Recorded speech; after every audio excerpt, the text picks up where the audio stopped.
full of staff who are from the Russian security service. Exactly. And crazy in itself. It's crazy, and it costs around £50 million a year to operate, to keep the boat running, to have it staffed constantly. I wouldn't confiscate the boat. I'd just let it be there, stay there. Hopefully he'll get on it one day and then send in some F-16 and strike. Well, if they don't allow any supplies in, you just staff the boat. Anyway, it's getting a bit extreme.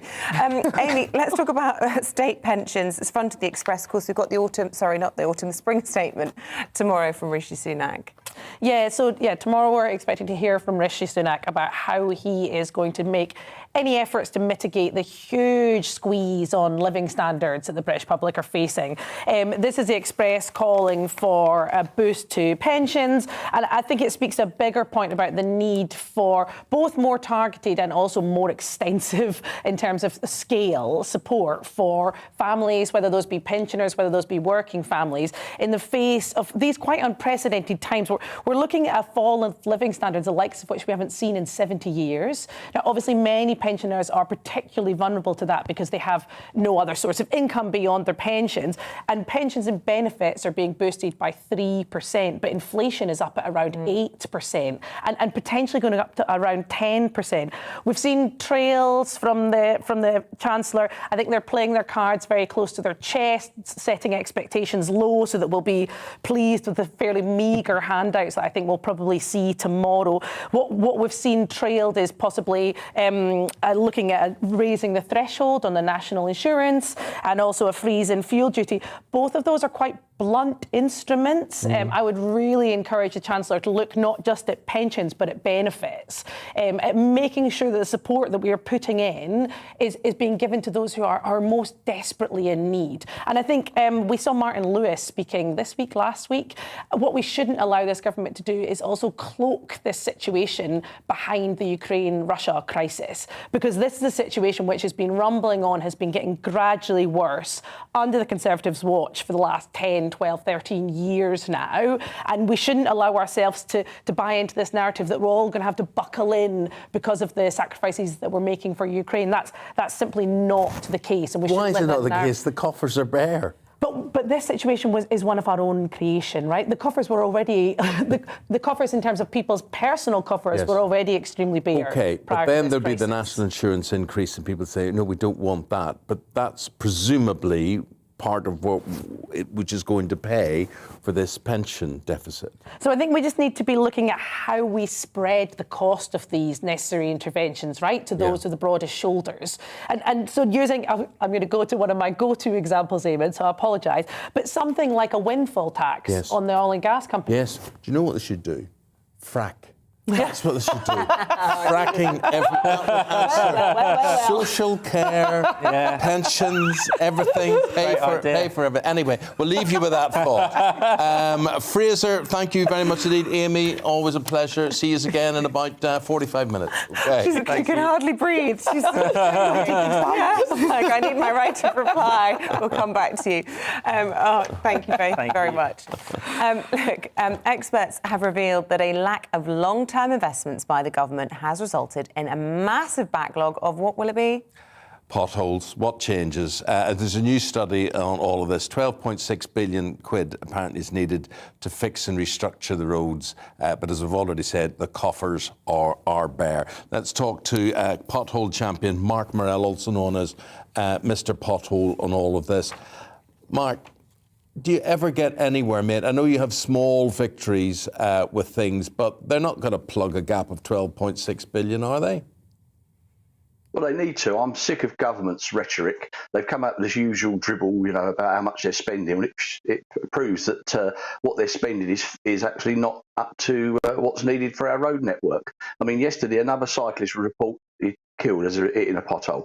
They need to invest £12 billion a year in a long-term resurfacing programme. Stop wasting money spending potholes, 107 plus million pounds a year.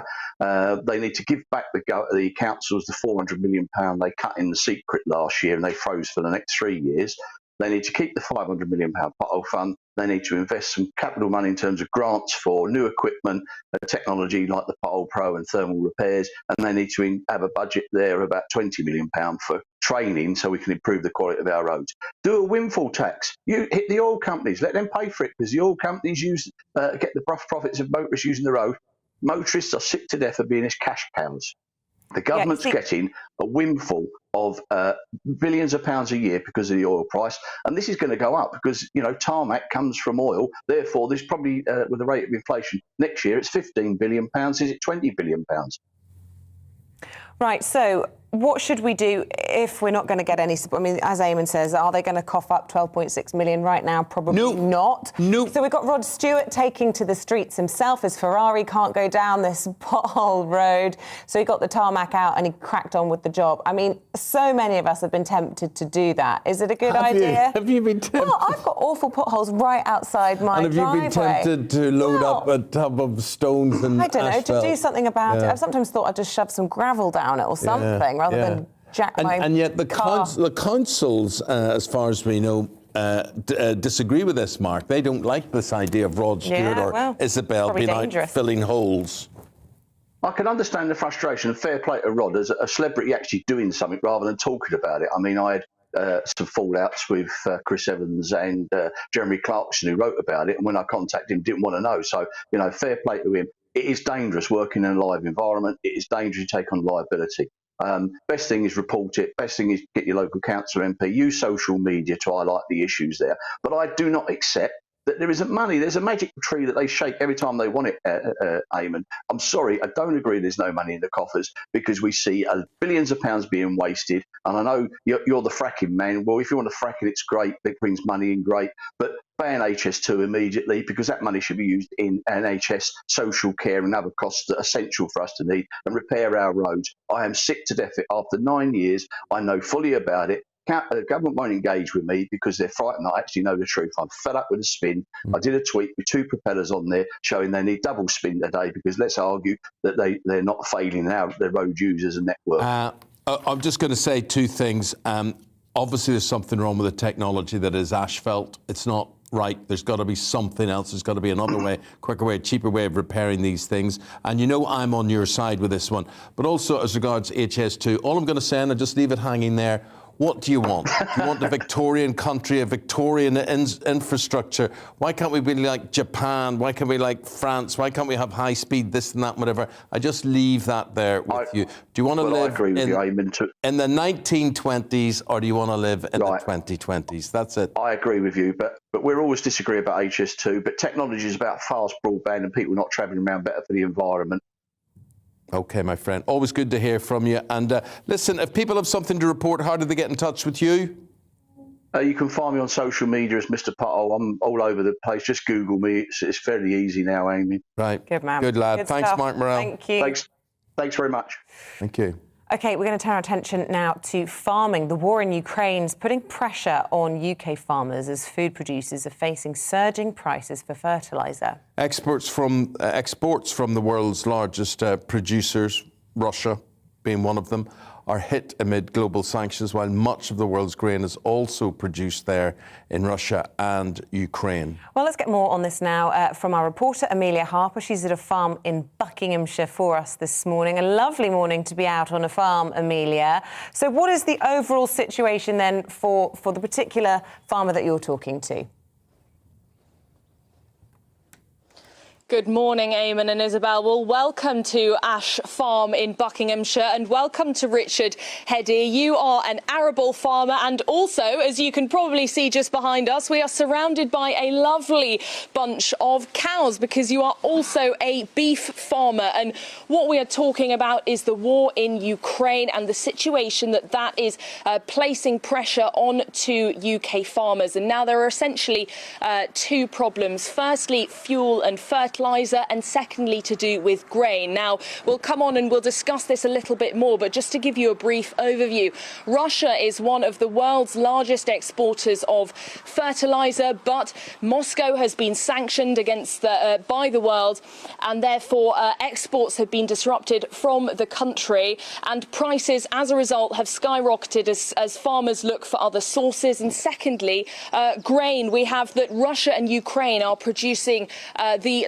largest amount of grain, probably around that in the world. They account for 30% actually of the world's exports of wheat. And the problem with this is that Ukrainian farmers are normally planting crops for next year's harvest, but of course the men there are taking up arms. Many women and children have now fled the country as refugees. So this is of course going to have a big dent on global food supplies. But let's bring in Richard. Richard, what are you seeing at the moment and how is this affecting you? Let's start with fertiliser. Are you having to minimise or reduce the amount of fertiliser that you use to try to sort of perhaps save some for next year? Yeah, we're having to be really careful of how we use it. So we bought some early at a cheaper price, which we were really lucky to do. But it's skyrocketed since then. The price of fertiliser has about tripled. So we're having to be really careful. So we've changed things we're growing. We're growing a few more beans, which helps because that doesn't need the nitrogen. But we do need the nitrogen for our wheat. If we don't put the nitrogen on, we won't get the quantity of yield, but we won't get the quality. And we need the quality so that we can make bread with it rather than just feed it to animals. Because that's the thing as well, because of course we are standing here in a cattle shed. Of course you've got your beef here. There's perhaps maybe a conundrum between whether you produce this for bread or whether you feed it to your cows. How are you dealing with this? Well, the cattle can finish off grass. It takes a bit longer. So, you know, we don't get the return on our capital quite so quick. But we can just feed them on grass, and that might be the option going forward. We just leave them on the grass. They finish a bit slower, but then we use the grain to sell to make food for us, because I think there's going to be a world shortage of grain, and feeding humans has to come first. Well, that's another thing I wanted to ask you about. How do you foresee this potential dent in global food supplies because of the situation in Ukraine, because farmers cannot plant their crop for next year? How do you see that affecting you here in the UK? Well, it's going to have some benefits. It's pushed the price right up. So these are the highest prices I've ever seen for wheat at the minute. And luckily, we've got some in store to sell. So that's worked out well for us. We don't want to profiteer from a terrible situation. I think the thing is, if prices continue to be high, it's the poorest families that are really going to struggle in this country, but also the poorest countries throughout the world are going to struggle to afford this grain and feed themselves. Thank you, Richard. Well, we've got a little bit more movement from the cows behind us. I don't think they quite anticipated us to be walking into their bedroom first thing this morning. Thank you, Richard. I think it's clear to see that the war in Ukraine is going to continue to have a knock-on effect on those global food supply chains.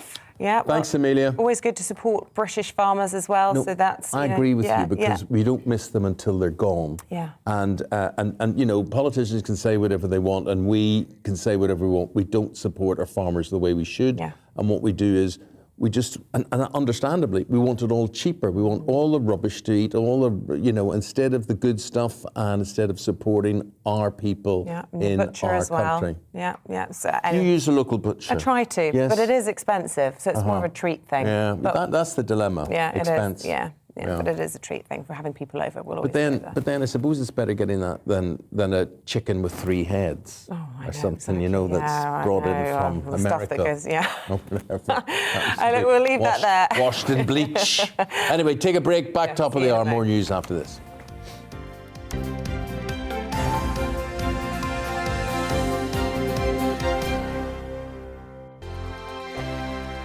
GB News is the UK's home of discussion and debate. From all perspectives. To stay up to date on the latest stories, Make sure that you subscribe to the GB News channel. right here on YouTube. You can watch us live 24/7 across the whole world. You can also check out exclusive content and catch up on previous episodes of your favourite shows. Every day, we ask the questions That you'd ask, so why not add your voice to the conversation in the comments section? Don't forget to subscribe. We are GB News, Britain's news channel. Every night at 11 on GB News, we bring you the next day's stories the day before. Basically like time travel. If it's a big story, we'll cover it, guaranteed. But we'll also have some fun along the way. Big opinions, big laughs. Sometimes big hair.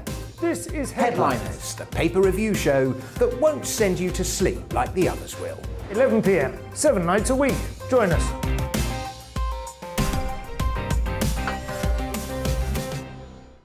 Hello there, I'm Eamonn Holmes. And I'm Isabel Webster.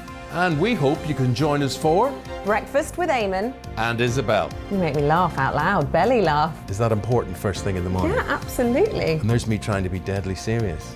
News is a serious business. Yeah, I have to rein you in sometimes. Well, it doesn't stop us laughing at it. It doesn't stop us having an opinion on what's going on. Yeah. And it certainly will not stop us reflecting what you think. Weekdays from 6 to 9:30 on GB News. I'm Dan Wootton. Join me Monday to Thursday from 9 to 11 for the feistiest and most fun news debate on TV, where free speech reigns. I'll bring you a sharp take on the day's biggest stories, bombshell newsmaker interviews, and A-list guests. And I guarantee you, no spin, no bias, no censorship, and no reason to go to bed. That's Dan Wootton Tonight, Monday to Thursdays from 9 on GB News.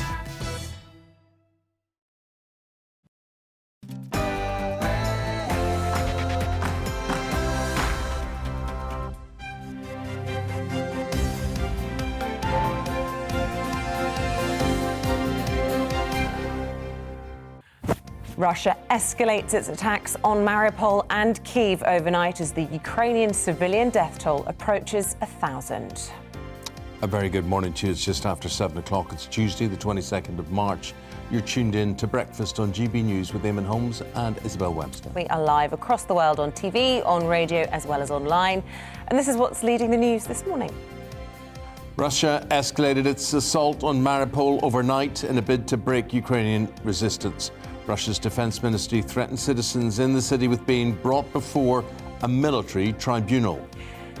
It comes as Russian forces in occupied Kherson appear to open fire on peaceful protesters. Footage also seems to show flashbang grenades being used.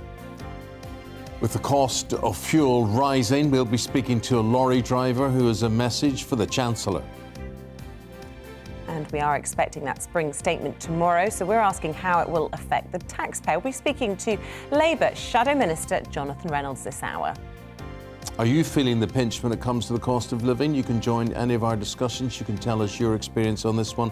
gbviews at gbnews.uk. How scary is it? Tweet at gbnews.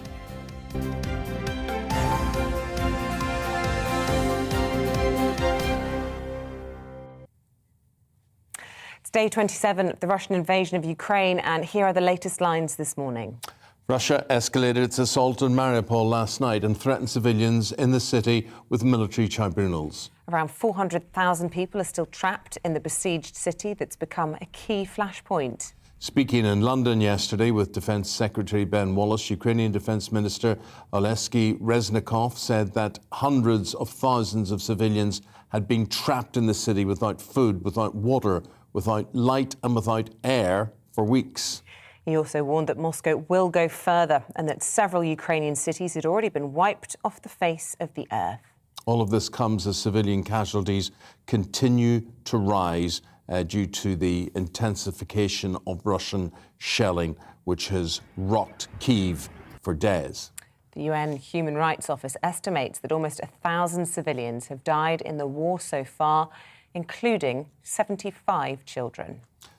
Meanwhile, in occupied Kherson, Russia has been accused of firing on peaceful protesters.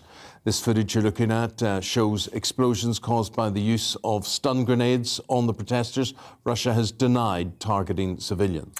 And amid all of the bloodshed, the Ukrainian President Volodymyr Zelensky has hinted that any compromises with Russia to end the war will need to be put to the people in a referendum. And he's also insisted that any negotiation to end the war must include a face-to-face meeting with Vladimir Putin. OK, let's get more on what is happening or what is not happening. Security specialist Will Geddes now joins us in the studio. Will, where do you want to pick up? What do you want to highlight? Well, I think what is kind of interesting is there's this whole issue of a possible dialogue that is being opened up on creating a referendum within the Donbass area. Now, we know Mariupol is a strategically important city, and this is why we're seeing so much of the Russian advance efforts being focused on Mariupol, because by controlling that, they're controlling the sea channels, which is absolutely essential for Ukraine. And by controlling that, they will have a lot of control over the rest of Ukraine. Now, for there to be some kind of ceasefire, some kind of end to this conflict. And I think we're looking at day 27. Putin is not going to want this to go on any further. And as we were talking earlier, and Isabel, you mentioned, there was this hacking of one of the Kremlin-based publications about the number of casualties that the Russian forces were suffering. The Americans had estimated about 7,000, Ukrainian had estimated Russian losses at about 15,000, and this figure that came out was about 10,000. Now, having done a little bit more research on it, that to me would seem to be about the right figure. That seems to be a realistic figure for being published, rather than something which is incredibly amplified. And again, there's so much disinformation and misinformation going on around this. I know very little about the Ukrainian army. We see very little footage. We see pictures of, a rag-bag tale of volunteers. People have been conscripted, that sort of thing. But the military itself have to be doing something that's very impressive. Well, yes, they are. And also they're being very well supported by NATO countries. Now, there's this big discussion. Why aren't NATO involved in enforcing some kind of no-fly zone?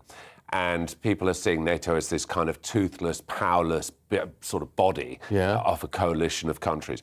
NATO's been doing an awful lot behind the scenes they can do. So they've been supplying weapons, they've been supplying cyber defences, they've been providing training, they've been providing an awful lot in a less visible... Boots on the ground? Well, in terms of boots on the ground, that's always a difficult one, which goes again... But what if they're not our boots on the ground? What if they're mercenaries? Well, if they're mercenaries, then yes, they could be a deniable asset in the same way as the Wagner Group could be a deniable asset. Or Russia. Yeah.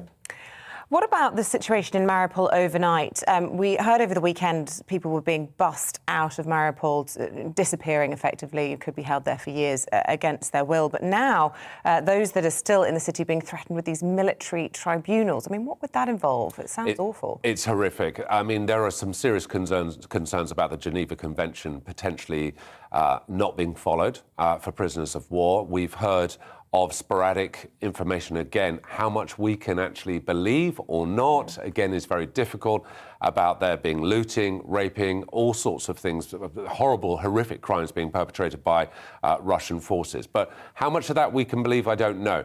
In terms of these military tribunals, this will be individuals that they will be carting away to goodness knows where. What kind of international legal assistance these individuals will be provided or assisted with, again, we don't know. Time will tell as to what the Russians are going to be doing with these prisoners of war. Look, I'm looking at those pictures there, and you talk about places like Donetsk, they're going to have these referendums about the future. So basically you go to people and you say, let's have a referendum. Do you want to be with us in Russia, or do you want to stay part of Ukraine? Or you want the guts blown out of you like we see there? Well, exactly. Not much of a choice, is it? No, there isn't. I mean, there are elements of Ukraine, like Crimea, that have obviously a strong Ukraine-Russian-centric sort of population. There are parts of the Donbass which are being held by pro-Russian separatists, which would most immediately fall within that capture of an area that would possibly have its independence or join Mother Russia in terms of its allegiances. So I would say, and again, this is my speculation, the most logical approach will be to say those areas which have been in conflict for a significant amount of time, held by pro-Russian separatists, those are the most immediate areas that should be offered that referendum. Those that want to remain there, remain there. Those that don't should be given free and safe passage to get out of those areas. But again, it's depending on whether there's going to be a significant continual erosion. When this whole thing started, we thought Putin was literally going to focus on Donetsk and Luhansk and this sort of eastern Donbass region of Ukraine.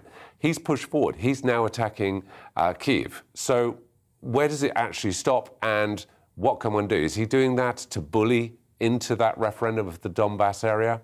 Again, time will tell. OK. Well, thanks for your take. Really appreciate it. And we might see you later on in the programme as well. Thank you very much. OK, let's bring in now Alexandra Matvichuk, who's head of the Centre for Civil Liberties in Ukraine. A very good morning to you, Alexandra. Look, let's start, shall we, by those reports we were just discussing with our previous guest about military tribunals now being threatened to the people of Mariupol who have remained in the city. Are you able to tell us any more about that? We now have jurisdiction of International Criminal Court, and Office of Prosecutor have already started the investigation. And I'm sure that all war crimes which Russians committed in Mariupol, as well as in other cities, will be brought to justice in this court. Also, we are pushing the idea to create international hybrid tribunal, because unfortunately the crime of aggression is not covered by International Criminal Court yet, and we need to punish Putin and his surrounding also for the weapon-armed aggression. As regards civilian casualties, the UN is saying almost 1,000 civilians have been killed. Do you agree with that figure? No, I not agree with UN figures, and they publicly wrote in their report by themselves that the real number is much more higher. The problem is that UN documented all violations distantly. They are not present on the ground. That's why they don't know the real picture.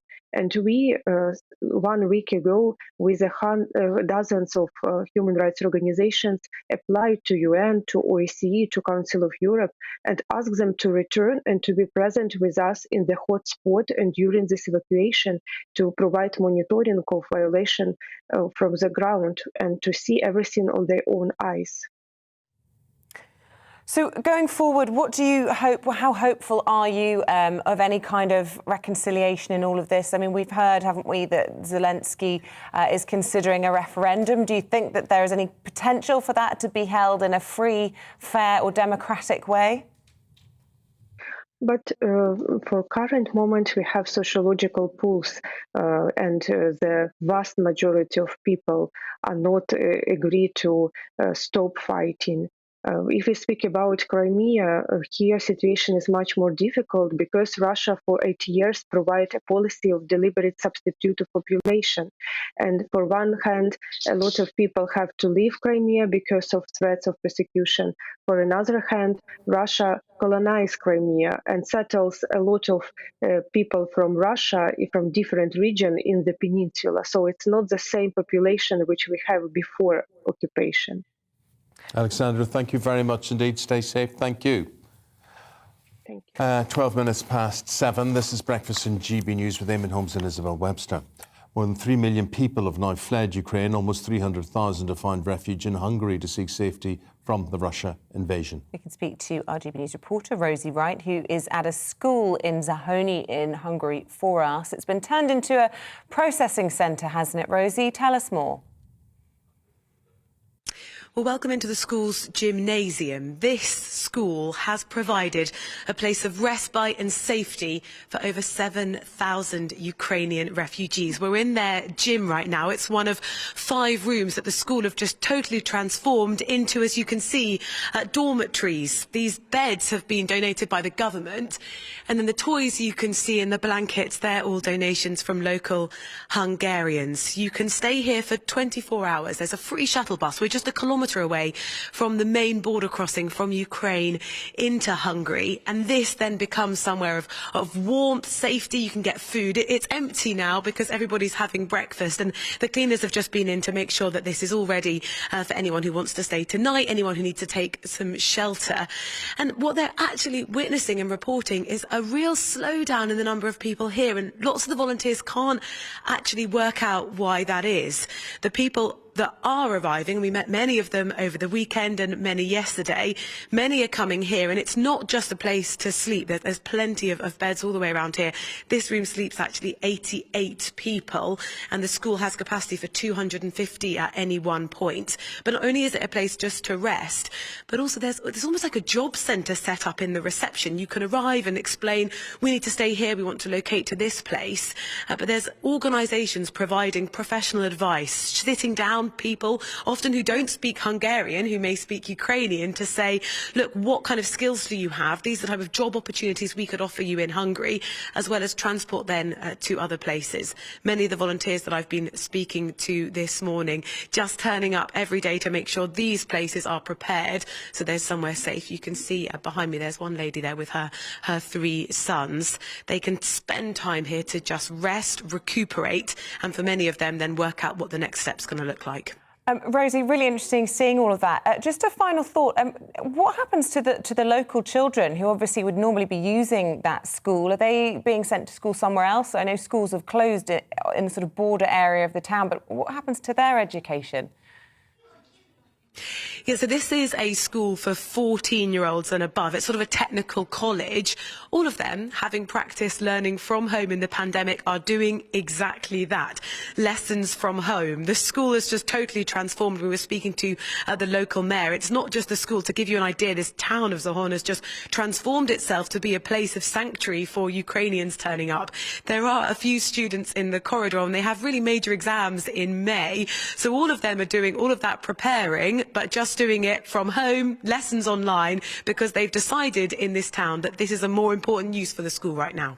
Fantastic. Thank you, Rosie. Thanks for that. See you again shortly. OK, let's bring you up to date with the latest headlines this morning. President Joe Biden is warning there are clear signs Russia may be preparing to use chemical and biological weapons in Ukraine. The president also said Moscow may be preparing cyber attacks in the US, and he's warned businesses to be alert.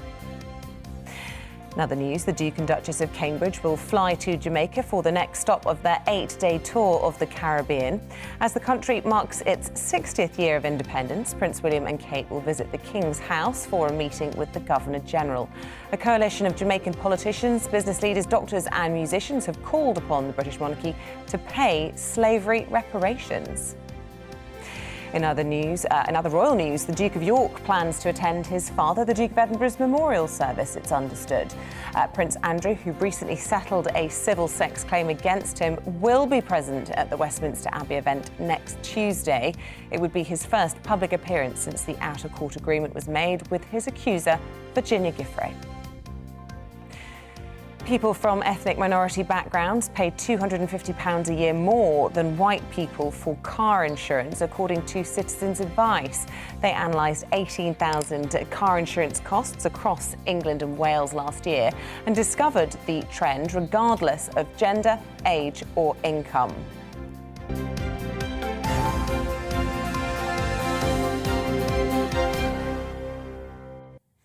Now, ahead of the spring statement tomorrow, motorists across the country have been calling for the Chancellor to throw them a lifeline amid skyrocketing fuel prices. Some drivers have warned the impact on both working families and businesses, if something is not done, could be disastrous.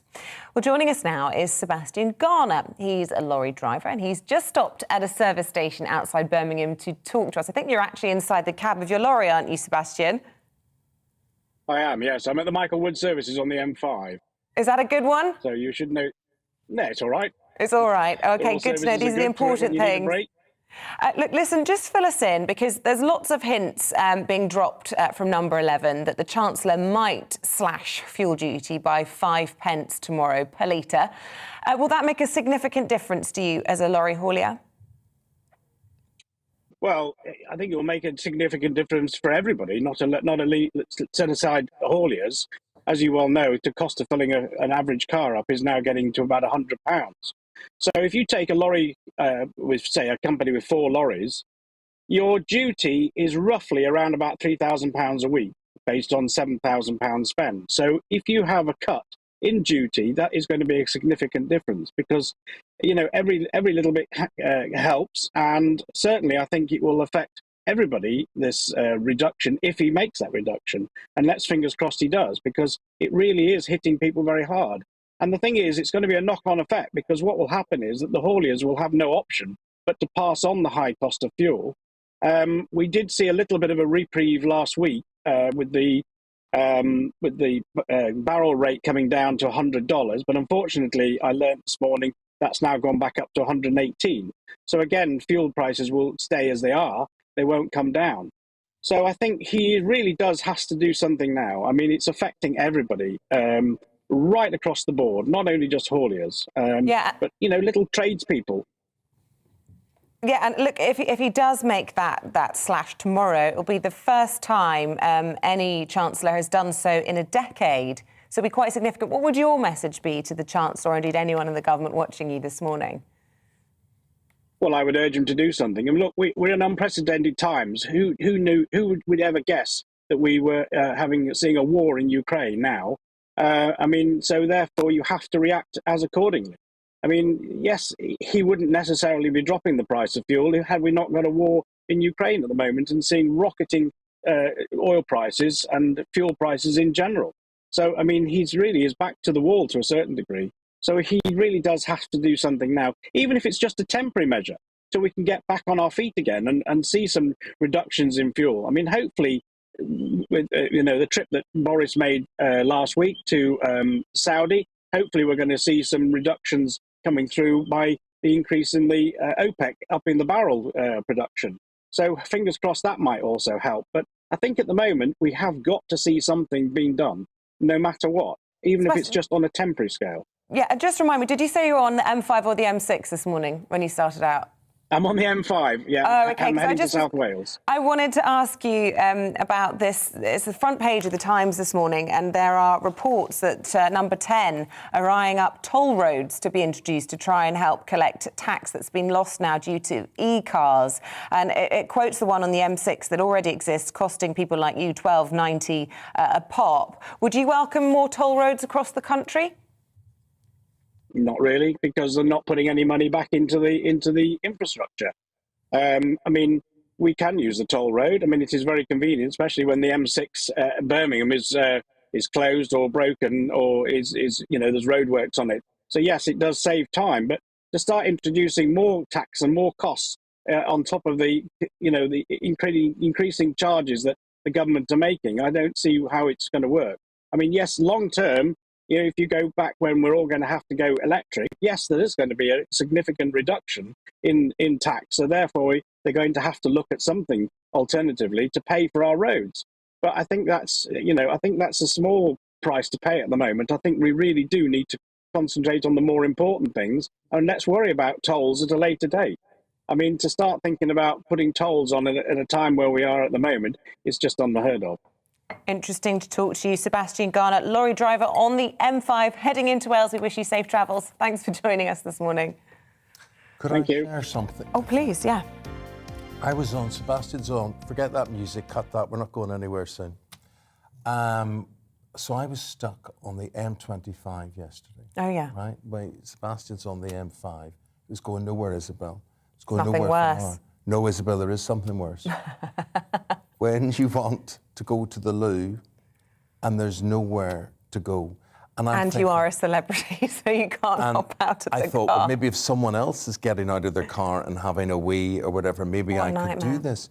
But I'm thinking, I can't do this, Isabel. I can't do this. Somebody could take a picture and it'd be in the papers or whatever it is. No. It hurt. Yeah, I can believe it. Pain. Do you know, that happened to me when I was heavily pregnant, and actually it's no joke being stuck in, as you know, being stuck in traffic. And it's also happened to friends when they've had a small baby that they needed to feed and they didn't have any formula. They were stuck on the motorway for something like 6 hours. I know. It's just awful. Awful, terrible. I'd like to know what your suggestions are. It has since been suggested to me, Isabel has something called a Shiwi, which she brings in the car. And was that not Is this strictly true, Eamonn? Is this strictly true? It just made a very good story. I do not own a Shiwi, but I did recommend that you possess I might get one. I might get one. Do you have one? Is there a Hiwi? Is there? There is. Yes, I told you I used to be a nurse. I've dealt with that situation many a time. Anyway, we're going to take a break. We'll be back with some more sports after the break with Paul Coit. See you then.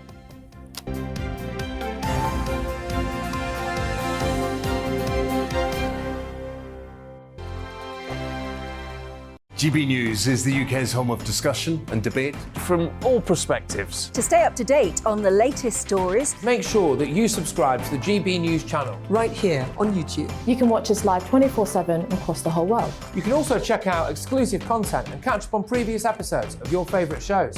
Every day, we ask the questions that you'd ask, so why not add your voice to the conversation in the comments section? Don't forget to subscribe. We are GB News, Britain's news channel. Every night at 11 on GB News, we bring you the next day's stories the day before. Basically like time travel. If it's a big story, we'll cover it, guaranteed. But we'll also have some fun along the way. Big opinions, big laughs. Sometimes big hair. This is Headliners, the paper review show that won't send you to sleep like the others will. 11 p.m, 7 nights a week. Join us.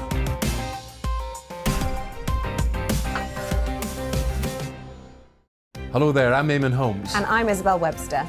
And we hope you can join us for Breakfast with Eamonn. And Isabel. You make me laugh out loud, belly laugh. Is that important first thing in the morning? Yeah, absolutely. And there's me trying to be deadly serious.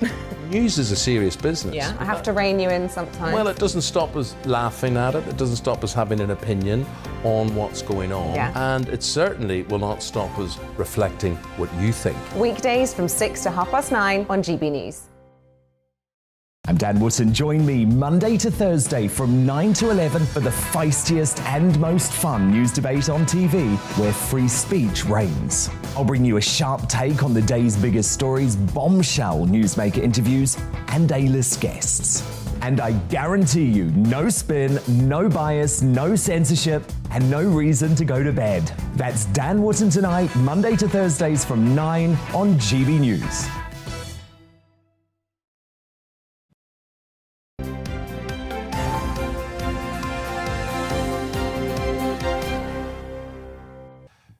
Very good to see you again. We're going to go through the sports news, always in the company of Paul Coit. He joins me right now. And big news about Euro 2028. Right, so 6 years away, but it could be coming to a stadium near you. It could well be. And it's a UK and Ireland bid. So you think of all the times that we've bid for things, whether it be the Euros, whether it be the World Cup, we never seem to get anywhere. Whereas this time, it looks like that the Euros are going to be held here. Well, is that because nobody else wants them? That's exactly true. The reason is that nobody else has bid. It seemed that Turkey were interested, but that doesn't look like that's going to happen. Russia were interested. Well, you know, good luck with that. So it looks like it's going to be here because nobody else has bid. I don't know whether, you know, when they usually do the announcement, you know, when they open up the envelope and they say they're winning. So they'll probably get to that and we'll know there's no other bidders. And they'll probably open up and go, and the winner is Saudi Arabia. So I don't know, but anyway, it's going to be here. So this will be Wales, Scotland included in this as well. Absolutely. Northern Ireland, Southern Ireland included in this? I believe so. Yep, completely. So everybody's in together. So it's like if we can't win it on our own, maybe if we all get together and do it. But it's April the 7th is when the official announcement's going to be made. Okay. So it's you see, the only drawback, and I think this is brilliant. I mean, you look at the National Stadium in Belfast. I was there 2 weeks ago for the League Cup final. Sure. And I think the capacity it was a full house, and I think it was at 12,000. Right. It might be, I might have got that wrong. It might have been 18. No, I think it was 12,000.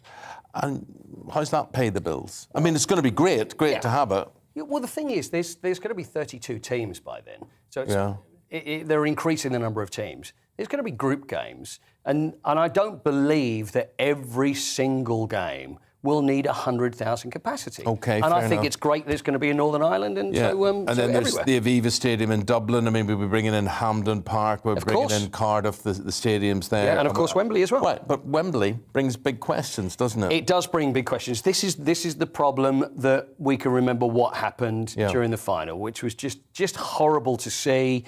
You know, and all the times that we've wanted to have major championships here, of course, we remember what happened with the policing, fans breaking in, the policing. But it seems, I mean, it's a fair old way away. I think it's as long as assurances can be made that it won't happen again. You can only assure make sure it so won't much, happen but let's hope not. Interesting developments at Chelsea. Another bidder has emerged from the pack, and also Chelsea fans, of course, they're there in the FA Cup semi-final, and under the terms of this sale, they wouldn't be able to get tickets to go and support their team at Wembley.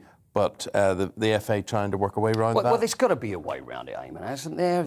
It's all about money that would then go to Chelsea Football Club and therefore right to Roman Abramovich, and we know that can't happen.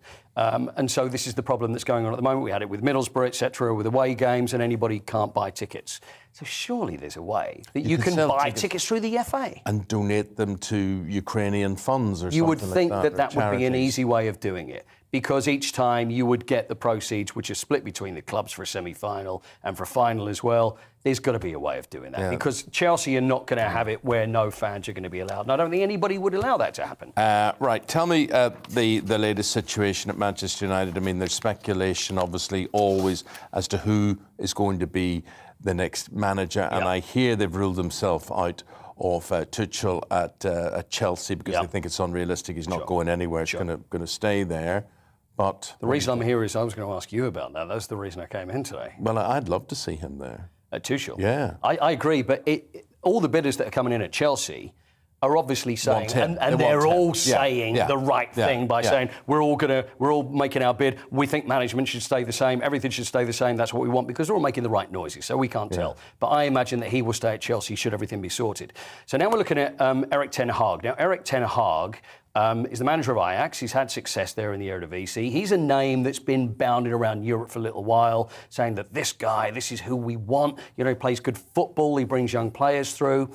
But is he right for a club the size of Manchester United? You know, we're moving from the Eredivisie in Holland or the Netherlands, then to move to arguably the biggest club team in the world, and to go in there and take over and try and deal with what nobody else seemed to be able to do since Alex Ferguson. And I've got to tell you, I'm sceptical about the whole thing. Mauricio Pochettino is another name, of course, we've mentioned him loads of times, who at PSG, and PSG lost 3-0 at the weekend. Yeah. They're out of the Champions League. He's not going to last. I mean, there's no question about that. They're going to go somewhere else. They're probably going to go to Zinedine Zidane. So it's probably between those two. But what about Simeone? Would he have a chat? Even though they threw bottles at him last week, but yeah, they were. Well, I think they're only plastic though. So I think it was. But I think again, Simeone is a name that's been around for a long time.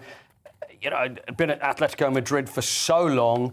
Another one that is a very good manager. I think he'd probably be a better bet, to be honest with Erik ten Hag. But it really is looking at Ralph Rangnick. Ralph Rangnick's gone in there. Supposed to be the idea is that he goes in as interim manager, then will move upstairs. And now that's in question, whether he actually does move upstairs. So it seems a mess. I mean, looking from the outside, something needs to be sorted out. Well, there's a good man in charge, Richard Arnold, and Michel Roche as the chief executive there as well. So we can only hope. Fingers crossed. Leave it to the guys in charge of the charity. That's what I think they need to do. I think that would be the best thing. Colette Roche. I don't know why I said Michel Roche. Okay. Anyway, Catch you out of Old Trafford now, isn't it? That's the end of it. That's the end of that. We'll take a break there, and we're going to have a look into what's the papers and who's saying what about them. Fraser Myers, Amy Cameron with that straight after this.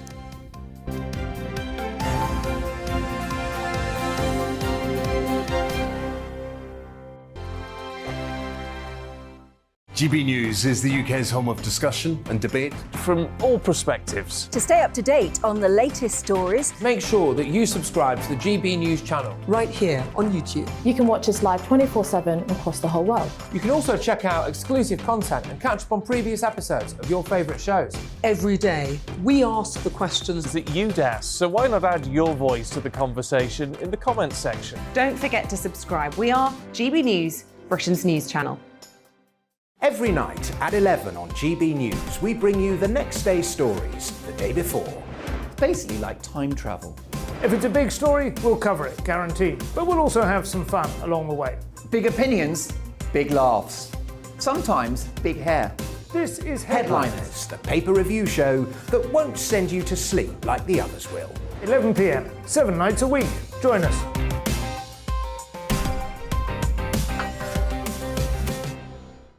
Hello there, I'm Eamonn Holmes. And I'm Isabel Webster.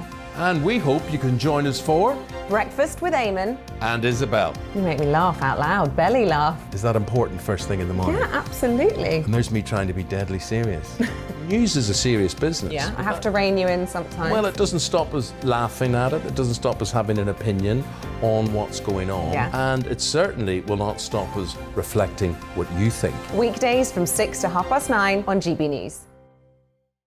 I'm Dan Wootton. Join me Monday to Thursday from 9 to 11 for the feistiest and most fun news debate on TV, where free speech reigns. I'll bring you a sharp take on the day's biggest stories, bombshell newsmaker interviews, and A-list guests. And I guarantee you, no spin, no bias, no censorship, and no reason to go to bed. That's Dan Wootton Tonight, Monday to Thursdays from 9 on GB News.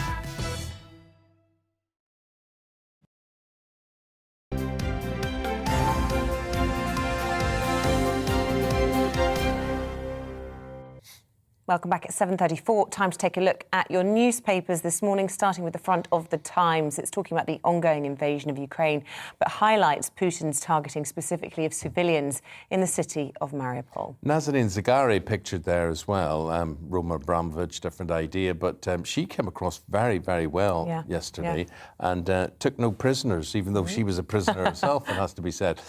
So there you are, Roman Abramovich. Why are we selling his club for him? Why are we letting him make out of the country with all that money? So the story there is an investigation of Russian assets around the world, $17 billion, they say they can link to Vladimir Putin and his allies.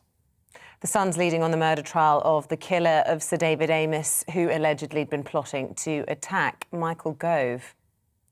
The Express calls on the Chancellor to raise state pensions to help the elderly cope with the cost of living crisis. The Daily Star reports on Chris Kamara's exit from live television. Really sad, actually, after revealing he's struggling with a speech disorder. Old colleague of ours. We wish him all the best.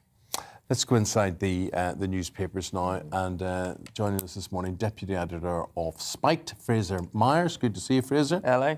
And joining him, the climate campaigner, which she never mentions, Amy Cameron. Did you think about my offer of fracking to solve all the world's problems? Yeah, I think it's a polite no for the moment. OK, all right, fair enough. Fraser, we're going to start with you. Front page of the Telegraph, Johnson to clear path for nuclear power.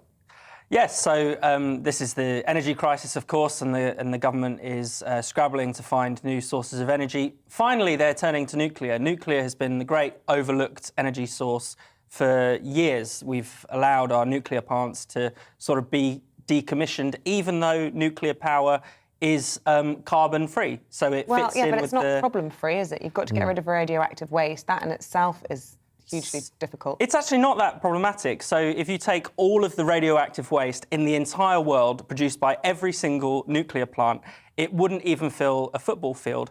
And there are actually secondary uses to radioactive waste. So it's used in smoke detectors, it's used in space travel. And let's not forget, every single source of energy produces waste of some kind, even the renewable sources, because they have to, be decommissioned eventually. There's no problem-free source of energy. Nuclear seems to tick the most boxes of all of those. I never thought I would hear the day that people say, yeah, bring on nuclear, nuclear would be good. And you say it to people who live on the east coast of Ireland. What's the nuclear station called? You're asking me. What's the nuclear station called up in Windermere or the Lake District? Anyway, whatever it's called. But for years, the accusation has been they have dumped stuff into the sea. It's made its way over to Ireland. Very high cases of cancer. I mean, a lot of this Sellafield. A lot of people will talk about this, and whether there's a definite connection or not, I don't know. But nuclear, I find scary. Fracking, I don't find scary, oddly enough, but nuclear I do find... You got shares. Quadrilla. Chairman of Quadrilla. No, I think it's really interesting, and I think we are different generations, Eamonn, I believe, and I think you do see that manifestly in people who grew up during times of real nuclear threat, and actually it's something which is raising its head again now. If you look at the real concern around the situation at Chernobyl right now in Ukraine, I would disagree with you, Fraser. I think although there are elements which can be managed and mitigated, nuclear is undoubtedly a safety and security risk. And not only that, it is extortionately expensive. So the real cost of nuclear has not fallen in real terms in the last 50 years. Renewables, on the other hand, keep coming down and down in cost. So I personally don't have an ideological opposition to nuclear. However, it feels hard to square that circle for me when the cost is so high, the safety concerns are very real, and we have a safe alternative. Well, it's very strange that we also have Labour's Jonathan Reynolds, and Mr. Reynolds is the Shadow Secretary of State for Business, Energy and Industrial Strategy. So I think it's very good timing. We could get a word from him on this and then come back to you guys. Mr. Reynolds, we're good to see you. Where do you stand on nuclear and this fact that Boris Johnson seems now to be a convert to nuclear? Good morning. Yes, well, nuclear's got to be an important part of our future energy mix. It's existing, an important part of it, but to hit our climate change objectives, our net zero objectives, but also from an energy security point of view, nuclear is going to have to be a big part of that. And we've seen in the last sort of 20 years we've been able to extend the life of many of our existing nuclear power stations, but we will need new nuclear on the system as well. Now, I heard a little bit about your conversation, and I would say, I grew up, Eamonn, in County Durham, a coal mining area. You just compare the number of people who died in the coal mining industry to nuclear. I mean, there is no comparison. So I know some people see the technology and have some concerns about it, but nuclear has an excellent safety record here in the UK, and we should bear that in mind because we do need it on the system. So I want to see some developments from the government in this area, absolutely. We've got the spring statement from the Chancellor tomorrow. He's very much sort of championing this idea of targeted help where he can. We've been given heavy hints about a slash in fuel duty, perhaps to the tune of 5 pence per litre. Your reaction, first of all, to that? Well, he's got to act. I mean, the set of pressures households are facing, I don't know what time frame you'd use. I'd say the worst for 50 years. So if there's a cut to something like fuel duty, I'd support that because it would help with the cost of living. But let's be clear, you'd be talking there about a reduction in about £2 if you filled up your car. I don't think that, to be fair, is the level of support that is needed. I want to see him not proceed with that large rise to national insurance, which, to be frank, no other big country is doing in a cost of living crisis with inflation as it is. But I also want to see some real help with energy bills. I mean, we were talking, I think you and I were talking on this programme not so long ago about what it would mean if an average energy bill hit £2,000. Now we're talking about £3,000. He's got to take action on there. That means not the scheme he put forward, which frankly is based on the idea that energy bills will fall in future. That's not the image and not the picture we're looking at right now. I want to see a windfall tax on the North Sea and some of that money used to help people, real help for households. So that means VAT off energy bills. That means expanding warm homes discounts so more people get it. £600 for people most in need and at least £200 for everyone. That's the kind of support and intervention that we need, and he's got to understand the scale of the crisis. Frankly, the Chancellor is the only person who can help.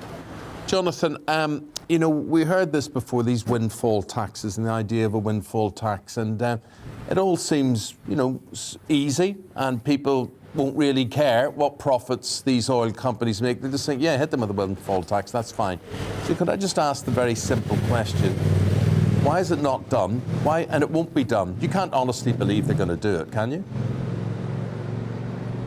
Well, it has been done by Conservative governments before. Margaret Thatcher actually did something not dissimilar to what we are putting forward. I think the case is overwhelming. I think it was overwhelming a few months ago, and I think it is overwhelming now. The crucial point, as you're probably aware, is that this isn't something which is going to hit future investment or extraction from the North Sea. What is happening at the minute is these record profits, which were never foreseen because we've never seen wholesale prices at the level that they're at, they're being returned to shareholders. Now, shareholders are still going to do very well out of these record energy prices. All we're saying is use a small proportion of that unexpected dividend for the benefit of households overall and for businesses across the rest of the British economy. I think what makes it even further compelling is, of course, that our whole recovery from COVID, that's based on consumers getting out and spending money again in the British economy. So if the cost of living crisis means that British consumers are not doing that, that will actually affect the performance of the economy overall, which could have some very severe ramifications, not least for the Chancellor and the debt that he is trying to repay himself. So I agree the case is overwhelming.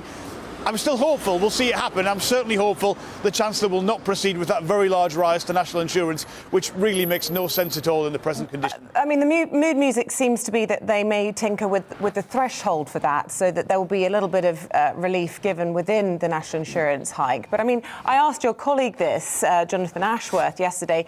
You know, it's very easy to say we shouldn't be going ahead with it, but how would you tackle the problem with the backlog in the NHS and social care? It's something that this government have said that they are committed to trying to sort out, however unpopular.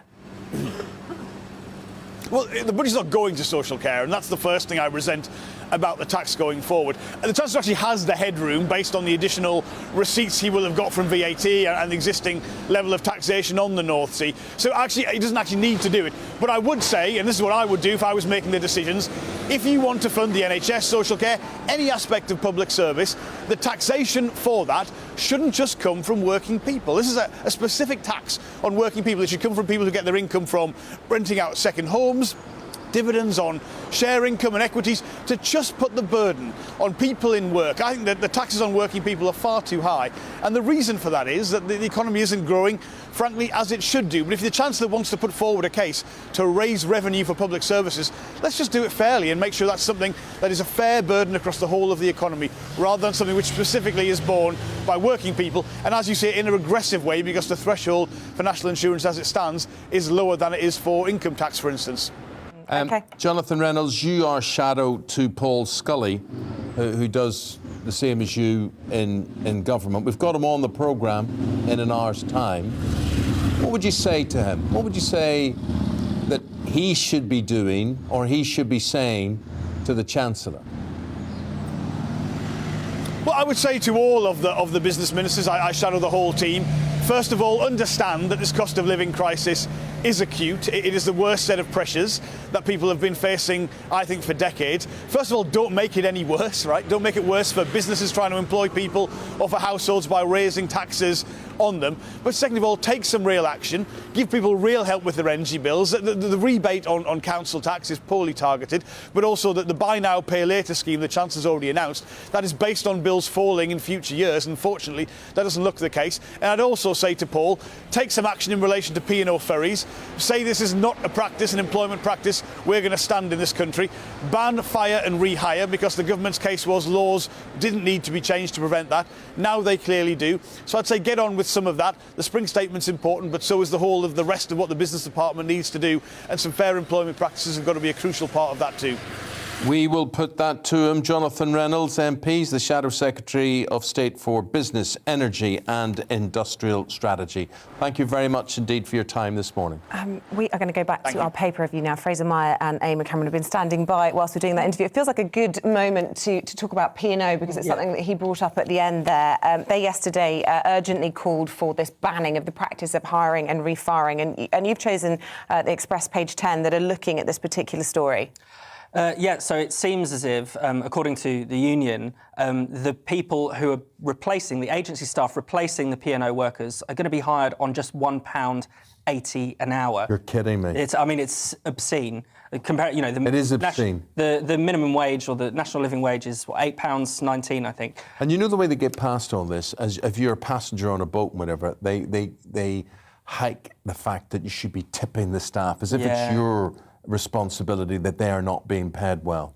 And they register the boats in some foreign country. I think many of the boats are registered in Cyprus, even though they're obviously travelling mainly between Britain and France or Britain and Spain and other European countries. I think it's highlighted so many problems with our completely lax labour laws. Workers don't have anywhere near the protections they deserve in this country. And also something like P&O, something that, especially when you're dealing with channel crossings, that's a serious national asset. That shouldn't be sold off to what is essentially a Dubai-based company. It's owned by the Dubai Sovereign Wealth Fund. These people don't give a fig about the workers in Britain. No wonder they were able to dismiss them over a pre-recorded video call. They have no connection or loyalty to these people or to this country, and that's a real problem. Mm-hmm. Yeah, I think people have been shocked by this news. I think the callousness with which this was delivered to workers who've been working for that company loyally for 35 years. I can't imagine how shocking that was. I think it's worth noting that this is a company that's not only getting away with this in British waters, but is also set to receive £50 million in incentives and tax breaks as part of their involvement in the upcoming Freeport schemes, which this government has been championing. And our Sovereign Wealth Fund is also looking at investing, I think it's $720 million in the parent company as part of investments in Africa and other countries. So I think we really need to look wholesale, both, as Fraser says, at how this kind of employment practice is still being allowed to take place in the UK, and also a much more holistic response from our government to the behaviour of companies like this.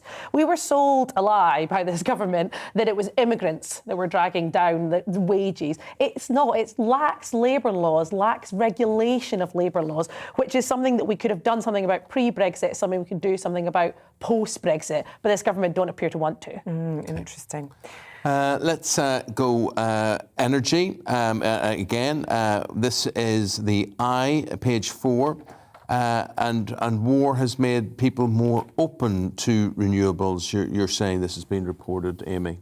Yeah, so this is Kwasi Kwarteng, who weirdly appears to have become an ally of mine in the last couple of weeks. I think this is a slightly disingenuous headline. It's about public support for renewable energy. However, there's very little evidence that that has shifted massively as a result of Russia and Ukraine. What we do know is actually there's been huge support for renewable energy in the British public for years now, consistently up around 75%, way higher, unfortunately, Eamonn, than the 14% of support that we see for fracking and similarly low levels for nuclear. Well, not quite so low.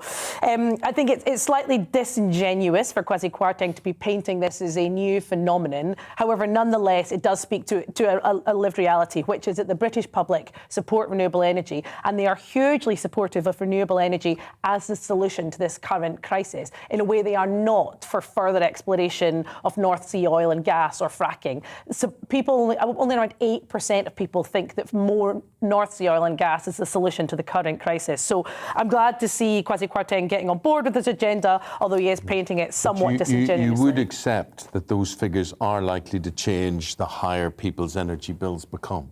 The figures around support for fracking, you mean? Yeah, although I think if they do, that would be down to misleading information. Down to being poor. No, I think because we know that fracking, even Quadrilla themselves say that fracking will not bring down energy bills. So if people were to be building support for it on that basis, that would be based on misinformation.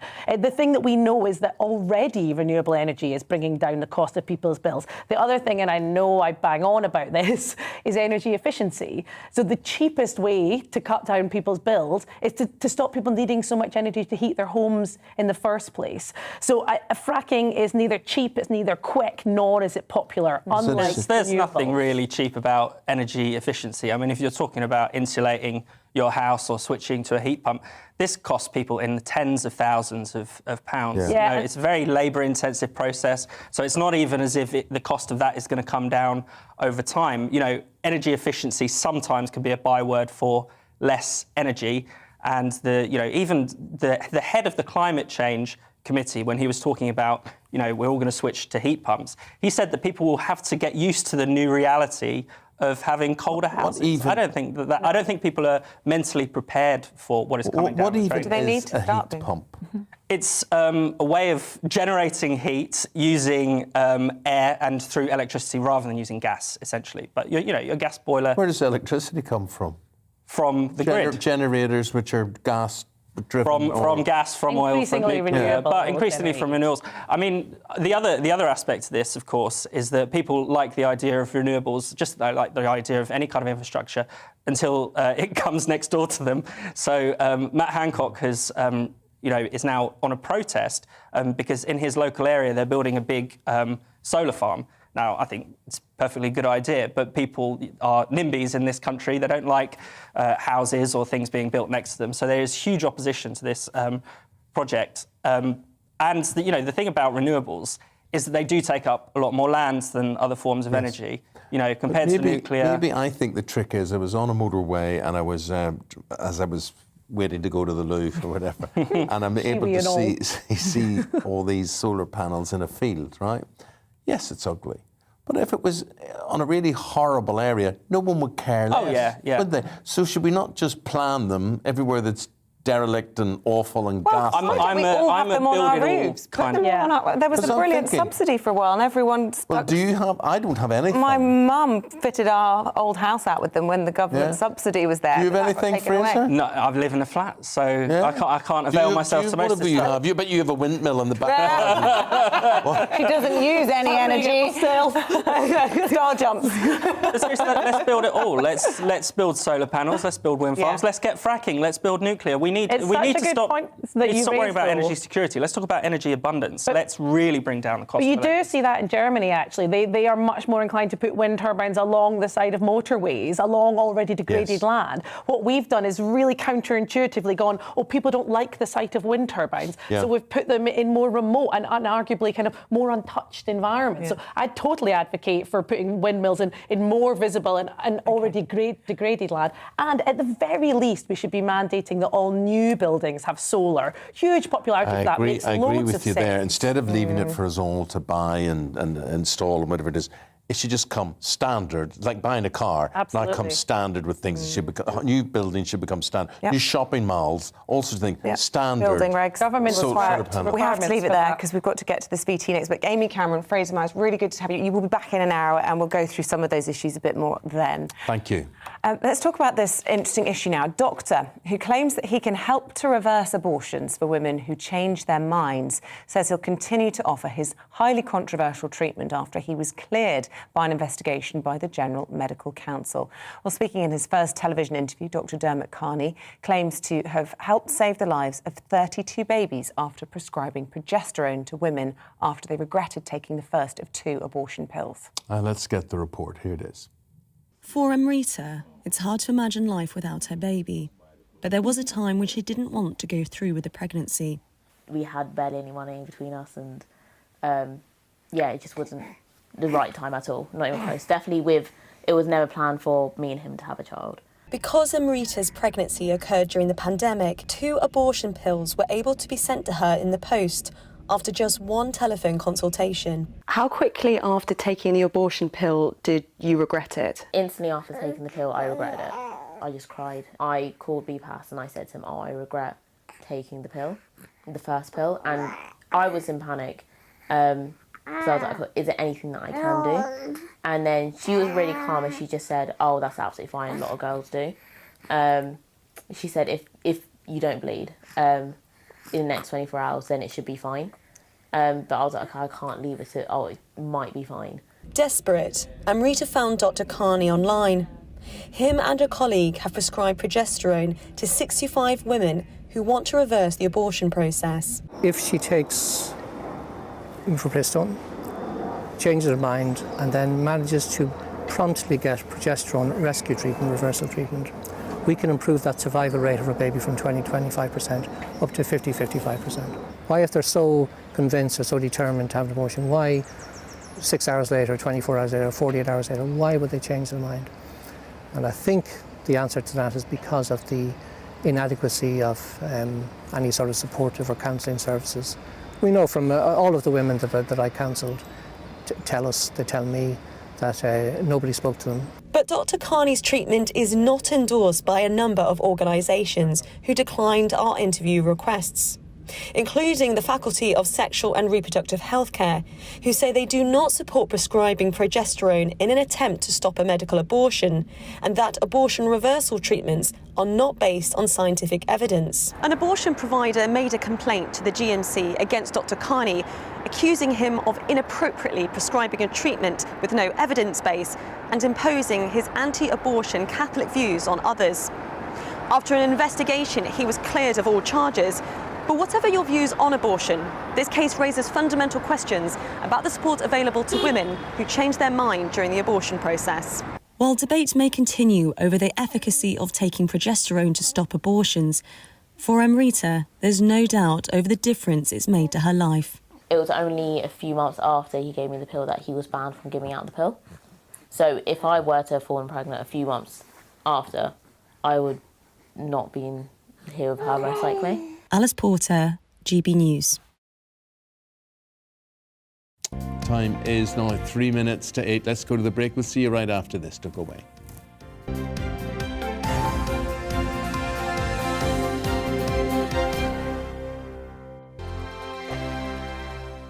GB News is the UK's home of discussion and debate. From all perspectives. To stay up to date on the latest stories, Make sure that you subscribe to the GB News channel. Right here on YouTube. You can watch us live 24/7 across the whole world. You can also check out exclusive content and catch up on previous episodes of your favourite shows.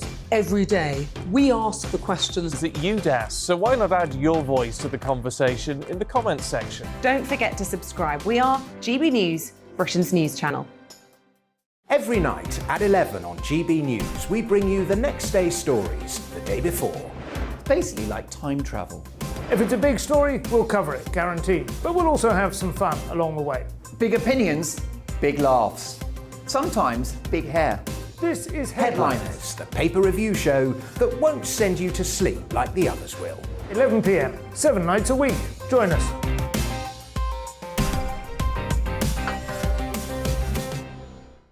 Hello there, I'm Eamonn Holmes. And I'm Isabel Webster.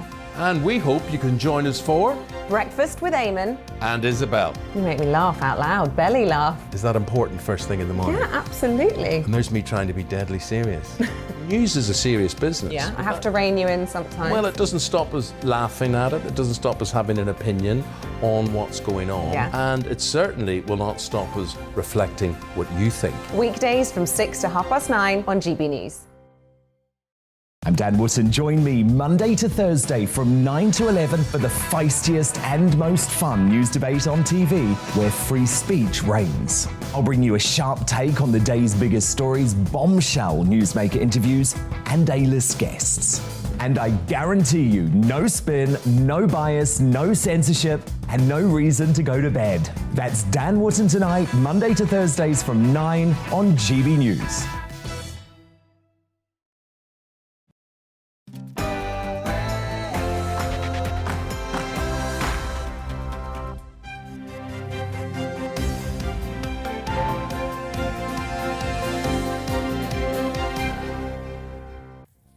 Russia escalates its attacks on Mariupol and Kyiv overnight as the Ukrainian civil death toll approaches 1,000.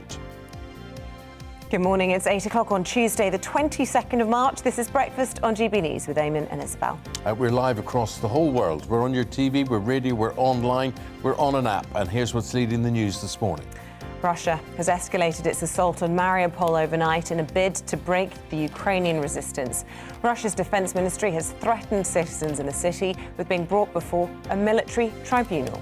This comes as Russian forces in Kherson appear to open fire on peaceful protesters. This footage also seems to show flashbang grenades being used. We're going to be speaking to the former Ukrainian Prime Minister and ask what he makes of President Zelensky's efforts and whether we will see a Ukrainian referendum. Also coming up in the show, we're expecting that spring statement tomorrow, but what does it mean for us, the taxpayers? We'll be asking the Parliamentary Under-Secretary, Paul Scully. And he's taking on arguably one of the most iconic British characters of all time. Joe Pasquale tells us about channeling Frank Spencer, as in, I think I got a bit of trouble, on a stage version of Some Mothers Do Have 'Em. And as always, you can join in any of our discussions by emailing gbnews@gbnews.uk, or you can tweet us at GBNews. That Some Others Do Have Them. See, I think that's a very good idea. Maybe you have to be of a certain age, but last night I was quite stressed. I got to the end of the day. What did I watch? Some others do have them? No, Dad's Army. Oh. And it was a very funny episode It is good, yeah. of a Catherine wheel, a massive Catherine wheel that was remote controlled, and obviously it all went wrong.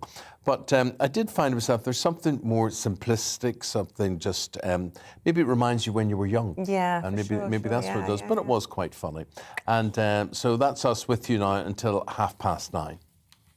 OK, our top story this morning, and it is now day 27 of the Russian invasion of Ukraine. These are the latest developments overnight. Well, Russia escalated its assault on Mariupol last night and it threatened civilians in the city with military tribunals. Around 400,000 people are still trapped in the besieged city that has become a key flashpoint. Speaking in London yesterday with Defence Secretary Ben Wallace, Ukrainian Defence Minister Oleksiy Rezgunov said that hundreds of thousands of civilians had been trapped in the city without food, water, light or air for weeks. He also warned that Moscow will go further and that several Ukrainian cities had already been wiped off the face of the earth. Now, all of this comes as civilian casualties continue to rise. The Russian shelling of Kiev continues, which has rocked the capital now for days. And the UN Human Rights Office estimates that almost 1,000 civilians have died in the war so far, including 75 children.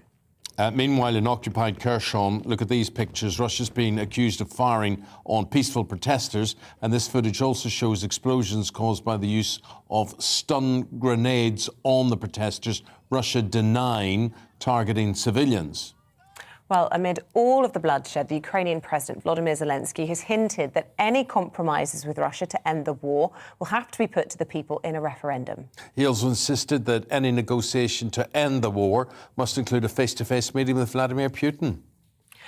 Well, let's get more from our security specialist. Will get us a friend to the show, been with us throughout the morning. Thanks for coming back in again, Will. Should we focus first of all on Mariupol? These reports we heard over the weekend, we've been told are credible by human rights activists this morning about people being forcibly deported off to potential slave camps in remote Russia. Now these suggestions of possible military tribunals for civilians who are trapped in the city. Yeah, no, there's a number of really concerning reports, Isabel, as you say. I mean, one of which is that civilians are being held as hostages. Now, whether they're being held as prisoners of war, does this breach the Geneva Convention in terms of what actually is legitimate by the Russian forces? I mean, it's fine to take military combatants as prisoners of war, but to take civilians, this is going to draw some serious questions from the UN. And, you know, although there's been much talk about how NATO hasn't been able to directly involve itself, because obviously that would be then a complete obvious affront to Russia and then potentially engage in that capacity, there must be some concerns by the UN, which I believe there's a meeting this Thursday to discuss whether the UN should consider looking at a peacekeeping force going in, because this. How would they get away? How would they get away with that? What way would Russia view that? And also the idea of these civilians being put before military tribunals. The logic would be, of course, that Russia would consider them not as civilians. Well, exactly. And I mean, it is a fog of war down there, as we know, and there are civilians that have been conscripted or voluntarily conscripted themselves to joining the war effort, obviously in defending Ukraine.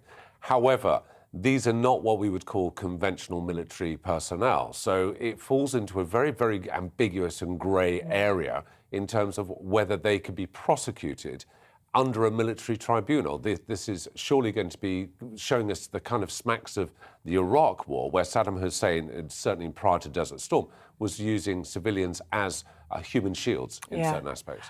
Ben Wallace paying tribute to the people, our Defence Secretary yesterday, saying that, you know, although they're suffering enormously, they are protecting at the moment the rest of Ukraine and indeed the West. I just want to ask you about reports yesterday that Ukrainian military had to get into Mariupol to extract 2 AP journalists because their reporting was so compelling that the Russians had them on a death list and they were pursuing them. I mean, it's incredibly hard for journalists to do their job and truth tell in all of this, and their lives are at risk, and of course Ukrainian authorities at risk as well, trying to protect them. Yeah, I mean, you'll both know this, being professional journalists, and me from a security capacity where I've provided protection for journalists, particularly in conflict zones and high-risk environments. The rules have changed entirely, particularly here in Ukraine, where journalists would be seen as a neutral element within that conflict, in the same way as groups like Médecins Sans Frontières or the International Red Cross, where they were kind of untouchable and combatants on both sides would leave alone. We're seeing a very different picture here in Ukraine, and this is, again, part of this whole new asymmetric warfare that we're in, which we've never seen before. This is a war for the first time that's being fought on so many different platforms, but most of which is also the control of information. And the Kremlin is so concerned to ensure that information is not going back to the general public in Russia to give them an accurate picture of exactly what is going on. What about the type of armory they're using and these new sonic missiles and whatever, increasingly desperate or increasing strength? Well, a bit of both, actually, Eamonn. I think it's probably a fair assessment. However, I've just seen a recent report that Russia's main tank manufacturer allegedly has stopped production because they've run out of component parts. Now, this will have a significant impact, particularly on the Russian advance. Not to say that they haven't got a lot in reserve already, but bear in mind that Ukraine is being supported by NATO and by Western countries in terms of some of the most sophisticated weaponry, certainly from ground to air and also ground to ground capabilities. And we've seen a lot of footage of Ukraine soldiers using Javelin and various other weaponry to take out some of the Russian efforts, which is why we're on day 27, not, as Putin would have hoped, probably day 5. Yeah, and just a word on the warnings coming out of Washington. President Biden overnight particularly worried about chemical warfare being unleashed on the Ukrainians, but also about cyber warfare being unleashed at home on domestic soil, and warning American businesses to make sure that their defences are up in relation to that. Well, I think this is a stark warning that we were always anticipating. Russia houses some of the best hackers in the world. But to go to Eamonn's point about the non-conventional weaponry that they've been using, there is every good chance that they will amp it up. They may use, again, weapons which are not or shouldn't be permissible within these kind of conflicts. In terms of the cyber, this doesn't apply just to the United States. This applies to all of us in the West, and especially here in the UK, and to everybody in terms of your own systems, because we need to look at it in a very logical sense.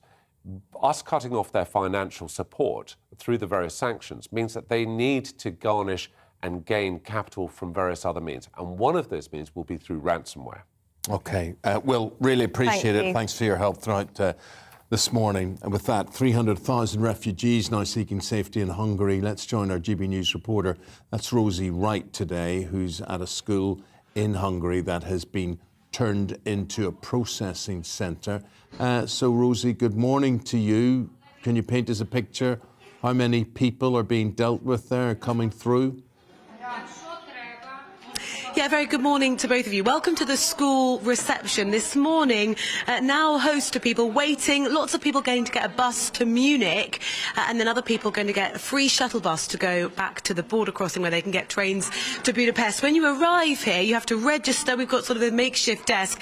The entire school has been turned effectively upside down. All the students are working from home as they did in the pandemic, instead to be able to facilitate looking after the people arriving here. The other desk just on the right-hand side there is a job centre, basically, where you can sit down and get advice as to where you could then start your life in Hungary. I just want to take you down the school corridor because it's been totally transformed. We've got lots of families here. Over 7,000 people have been looked after in this school since the war began. Many people now just having their breakfast. It's a normal school that right now looks radically different. This is one of the classrooms that's been turned into a kitchen. We can have a little look at some of the breakfast that's being served, and there we go, there's the blackboard right now, clearly redundant as a classroom right now, but instead a place to store food, to have breakfast. If we go further down this corridor, we've got lots of clothes being stored, donations.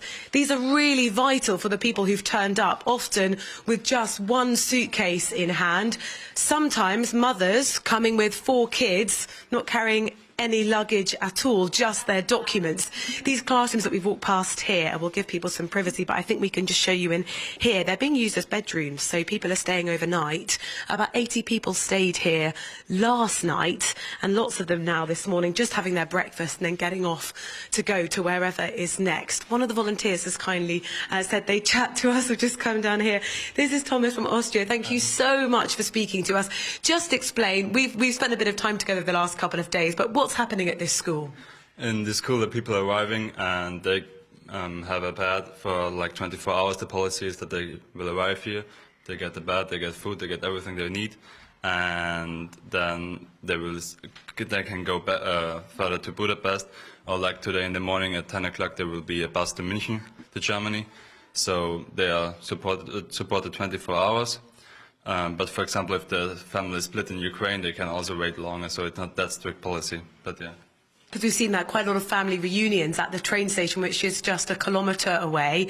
Some absolutely heartbreaking situations, though. Some of the families who are getting on that bus to Munich just arrived 2 days ago from Mariupol. Yeah, that's it. That's the story. It's really painful. This is a place of rest and respite. We've also got sort of like a mini doctor's facility behind us just over there. For you, this sort of team of people, it's taken a lot of resource donations to facilitate all of this. Yeah, like we collected in Austria and came back every weekend. I stayed longer because I can Hungarian, I can English, I can speak German, so I just helped translating. Yeah, but the people are coming from all over Europe and bringing stuff, bringing donations, bringing food.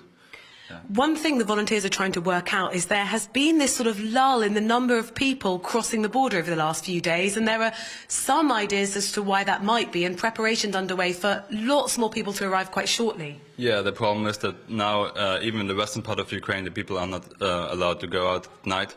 So the trains will not operate. So because of this yesterday, really less people were coming over the border. But we are preparing for many more trains and people, because we got the news that from Lemberg, from Lviv, they will arrive in Chop, that's just the other border city, and they will come in the next few days. We are preparing for that, and we are preparing more shelters. Yeah, and just for more people, the whole situation, yeah. Thomas, thank you very much for giving us some of that context. So this school right now, which can house 250 people an evening, 80 people stayed last night, they're currently gearing up for what the volunteers are hearing are going to be, in the next 24, maybe 48 hours, a significant increase in the number of people arriving. Rosie, thank you. Thank you. Time's coming up to 8:15. The headlines are these.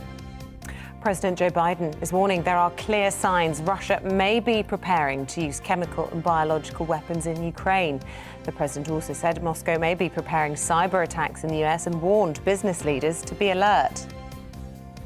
A 22-year-old man has been charged with the murder of 19-year-old Sabita Tanwani. She was found dead at student accommodation in Clerkenwell, central London, in the early hours of Saturday morning. He's expected to appear at Highbury Corner Magistrates Court on Tuesday. The Duke and Duchess of Cambridge are to fly to Jamaica for the next stop of their 8-day tour of the Caribbean. As the country marks its 60th year of independence, Prince William and Kate will visit the King's House for a meeting with the Governor-General. But a coalition of Jamaican politicians, business leaders, doctors and musicians have been calling upon the British monarchy to pay slavery reparations. In other royal news, the Duke of York plans to attend his father, the Duke of Edinburgh's memorial service. Prince Andrew, who recently settled a civil sex claim against himself, will be present at the Westminster Abbey event next Tuesday. It would be his first public appearance since the out-of-court agreement was made.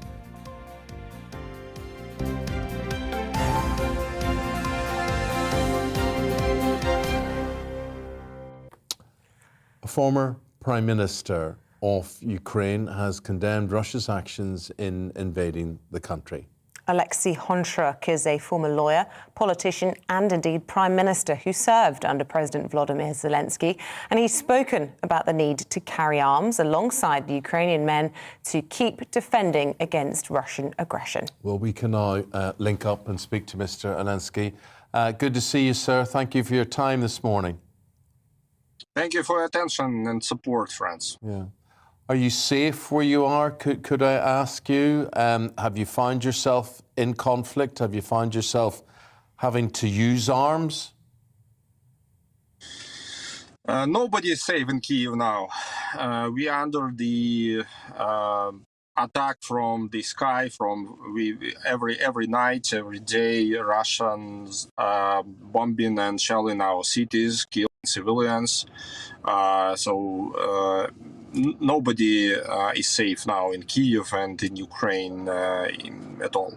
This is open, full-scale war against the biggest nation, one of the biggest nations in Europe. And I believe that even the people in other countries like Poland, Baltic countries, Moldova, Georgia, they are not safe too, because Russia will not stop on Ukraine. And if we allow him to go, Putin to go further, he will go further. He will go as far as we let him go. President Zelensky has taken an unusual step of making history by addressing numbers of political chambers around the world, whether it's Congress in the States, Parliament here in the UK. Most recently, he addressed the politicians in Israel. Do you think that, aside from his anger directed towards Russia, he's most frustrated with the apathy, as he described it, of the Israelis who failed to really condemn Putin's actions? Look, I believe that it's very important not to be scared, because our fear, that's exactly what Putin wants to achieve. He wants Israeli and other free nations be scared. And this is his main goal, to divide us, to divide a free civilized world, and to make people scared around the world. And he already failed in Ukraine because we are not scared. Ukrainians are ready to fight till the end. And of course, they have overwhelming military advantages because they have spent an enormous dozen billions dollars to develop and to upgrade their military forces. So this is the second military power in the world. We should remember about this.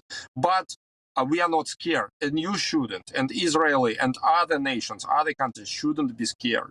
Now, we should realize that Putin is a new Hitler. It's very simple there are a lot of evidences to see this. And now he wants to solve Ukrainian question like Hitler wanted to solve Jewish question. Because for Putin, Ukrainians are symbols of free people and symbols of the freedom and democracy. And he invaded Ukraine not because of Russian language, because I'm a Russian-speaking person. There is no any problems with the language in Ukraine, not because of NATO, and it's not a regional conflict. There were no any reasons to stop this terrible full-scale war. The only reason is to destroy a free democratic country, a free democratic neighbor, because for Putin, the freedom and the democracy is the main threat.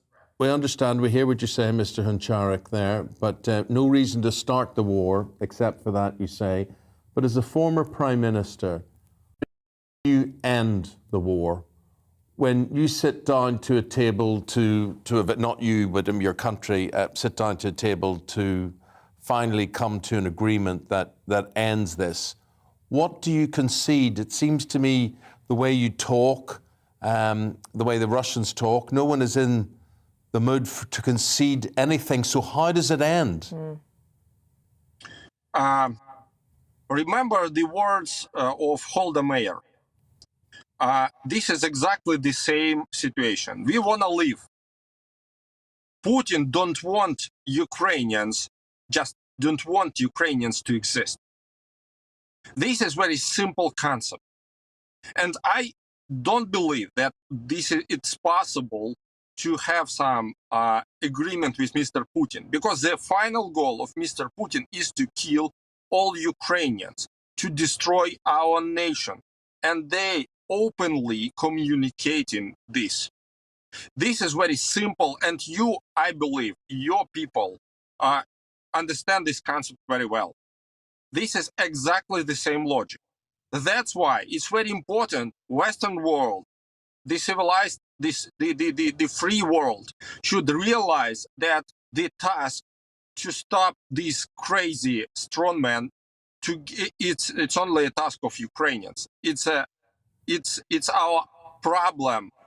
It's not only a problem for Ukrainians. It's a problem for all free world. He will attack, and he will create a threat to all of us, to Jewish people, to Ukrainians, to Baltic people, to Moldovan, to Georgia, so to all free people on the planet, because the freedom is his problem.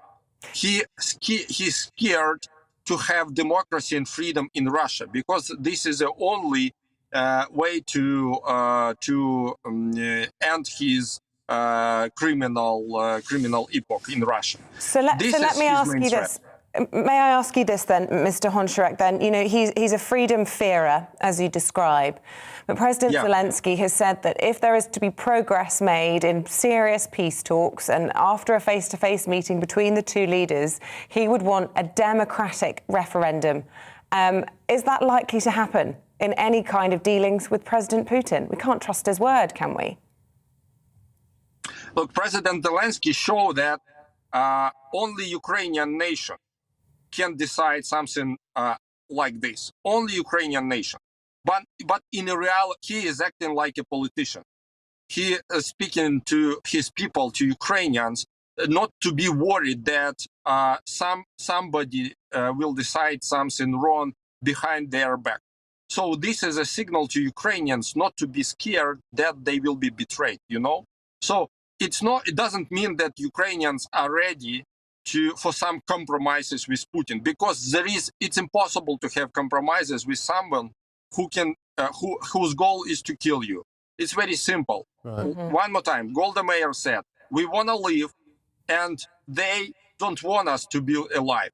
This is exactly the same situation between Ukrainians and Putin. Putin wants to have Russian world. There is no any place in the Russian world for Ukrainians, because Ukrainians understand that this is a fake concept. This is a parallel reality. And it's impossible to agree on Russian world, on our cities, because the only way to agree on this is to be, I don't know, dead, you know? And President Zelensky said that the only way to have a compromise here is to kill all Ukrainians. Okay. And the president and all our people. Mr. Honcharek, I just want to emphasize to our viewers and listeners around the world who are watching and hearing you, you're looking at a former Prime Minister of Ukraine, a man who is fighting for his country, defending his country. He's not a soldier by nature, that's not his profession. He's a lawyer by profession. He's carring in a car to talk to us. And it's absolutely surreal. It is. I mean, can you imagine that would be David Cameron? Well, or he's probably got a weapon. Do you have a weapon nearby? Yeah, you see, we're speaking to speak to a leader that's armed as well. It just speaks of the crazy circumstances. It's absolutely crazy to imagine that like a half year ago, I did lectures in Stanford University to the students about public administration, about democracy in our region. So I'm not a soldier, but now all men, all people in Ukraine who understand that Putin is a crazy guy. He's like a Hitler. He want to change. We get all that, but who's going to do anything about it? You've taken up arms, you're defending your country. NATO has a summit on Thursday, an emergency summit. Is it going to be all talk again? What do you want? What do you need to come out of that summit? Look, we understand in Ukraine that Western leaders are scared. And this is a main problem. They are scared of Putin, like Western leaders, it's like half a century ago, was scared by Hitler. The same situation. But the only way to stop him is to show him a power. Because Russians recognize only power. This is the only way to stop him. And every single day, of the observation, talks, concerns will just raise a price for all of us. This is a very simple concept. So what do we really need? It's not a matter of economic price. What do we really need is to totally isolate Russia. Trade, finance, economy, all total isolation, not to give them any single cent, any single dollar of money to support their military machine. Total isolation, just not partial, not like total isolation. Second, direct military support of Ukraine. First, to help us, to protect us from a sky. From a sky, we don't want you to kill their soldiers, but just help us to protect us from the sky. Because we have a border, it's not like Israeli. Ukraine is the biggest country in Europe. And we have more than 2,000 kilometers borders with Belarus and Russia. And Belarus is not a country anymore. It's a puppet. It's a Putin's puppet. Lukashenko is a Putin's puppet. Belarus is already captured and controlled, totally controlled by Kremlin territory. And the main part and the huge part of military operations and missiles and airstrikes came to Ukraine from Belarus. Now, you should realize Ukraine is fighting against two countries, Belarus and Russia, at the same time. The 2,000 kilometers border, the biggest country in Europe. It's impossible to cover all this territory and to protect all this territory by Ukrainian resources. That's why our demand, please protect our women, our children, our civilians, our infrastructure from the sky. This is simple, and NATO can do this, but they are scared. This is the main problem for us. I mean, we get that message. That message is very strong, former Prime Minister. Just to finish with you, you're there in Kiev, you're in fear of your life, you're defending your country. What is the Kiev you knew like now? To look around, is it heartbreaking? Is there much destruction? I was in Kiev 3 years ago, and I just cannot imagine the devastation there must be, the waste, the wantonness, the awfulness of what you're seeing and experiencing. Please describe that to us. Every night and every day, they are doing airstrikes, missile strikes, and you already, I believe, have seen a lot of pictures from Kiev. Now, Kiev is not the most dangerous place. Mariupol destroyed the city, big city, destroyed almost totally. Almost totally. Chernihiv, big Russian-speaking as Mariupol city, destroyed almost totally. 2 big cities, Kharkiv, it's like the third part of this big city with a more than 1 million people population. The majority of them Russian-speaking population, almost destroyed. The third part of Kharkiv almost destroyed. Kiev is in a better situation, but some suburbs totally destroyed. So, and one more time, it's only a matter of time for them, because there is no any limits for Russian criminals, for Russian invaders. They are going to destroy all our cities, and they'll create as strong damage, as hard damage for us as they could.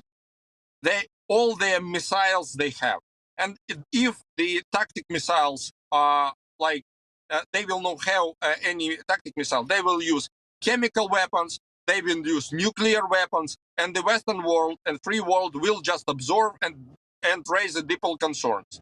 They expect Western world, they expect free world will raise concerns, will observe, and will be scared. This is the main goal, and Putin, to this minute, he achieved this goal. He keep all free world, NATO and all free world, all democratic world, he keep in fear. And this is a part of this front, and he's very successful in it. Now, it's a pity. So thank you for all humanitarian aid, for all your diplomatic support, for all sanctions you already imposed. But it's not enough, guys. He is a new Hitler, and he will go as far as we let him go. And Ukraine now is like a Poland in 1939. The same reasons to attack, the same explanation. Hitler called this war, the Second World War, he called on the earlier stage the police operation. Police operation, recall the history, look into the history, and realize it, that this is exactly the same. A month ago, Putin directly told that we are not going to invade Ukraine, and he invaded.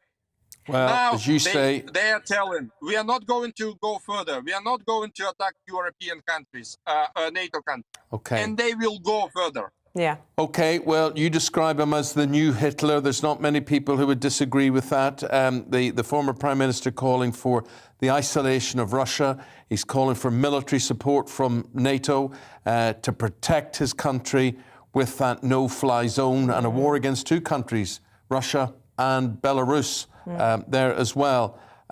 Former Prime Minister Oleksiy Honcharuk, thank you. It's been very sobering for us talking to you.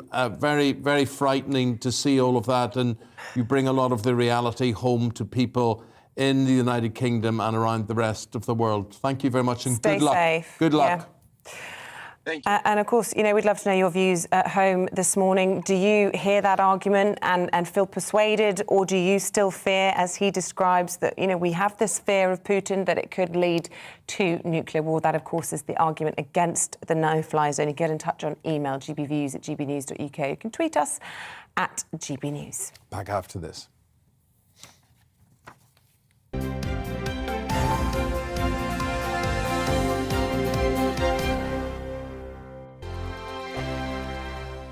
GB News is the UK's home of discussion and debate from all perspectives. To stay up to date on the latest stories, make sure that you subscribe to the GB News channel right here on YouTube. You can watch us live 24/7 across the whole world. You can also check out exclusive content and catch up on previous episodes of your favourite shows. Every day, we ask the questions that you'd ask, so why not add your voice to the conversation in the comments section? Don't forget to subscribe. We are GB News, Britain's news channel.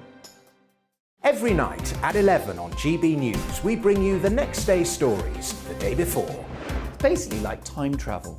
If it's a big story, we'll cover it, guaranteed. But we'll also have some fun along the way. Big opinions, big laughs. Sometimes big hair. This is Headliners, the paper review show that won't send you to sleep like the others will. 11 p.m, 7 nights a week. Join us.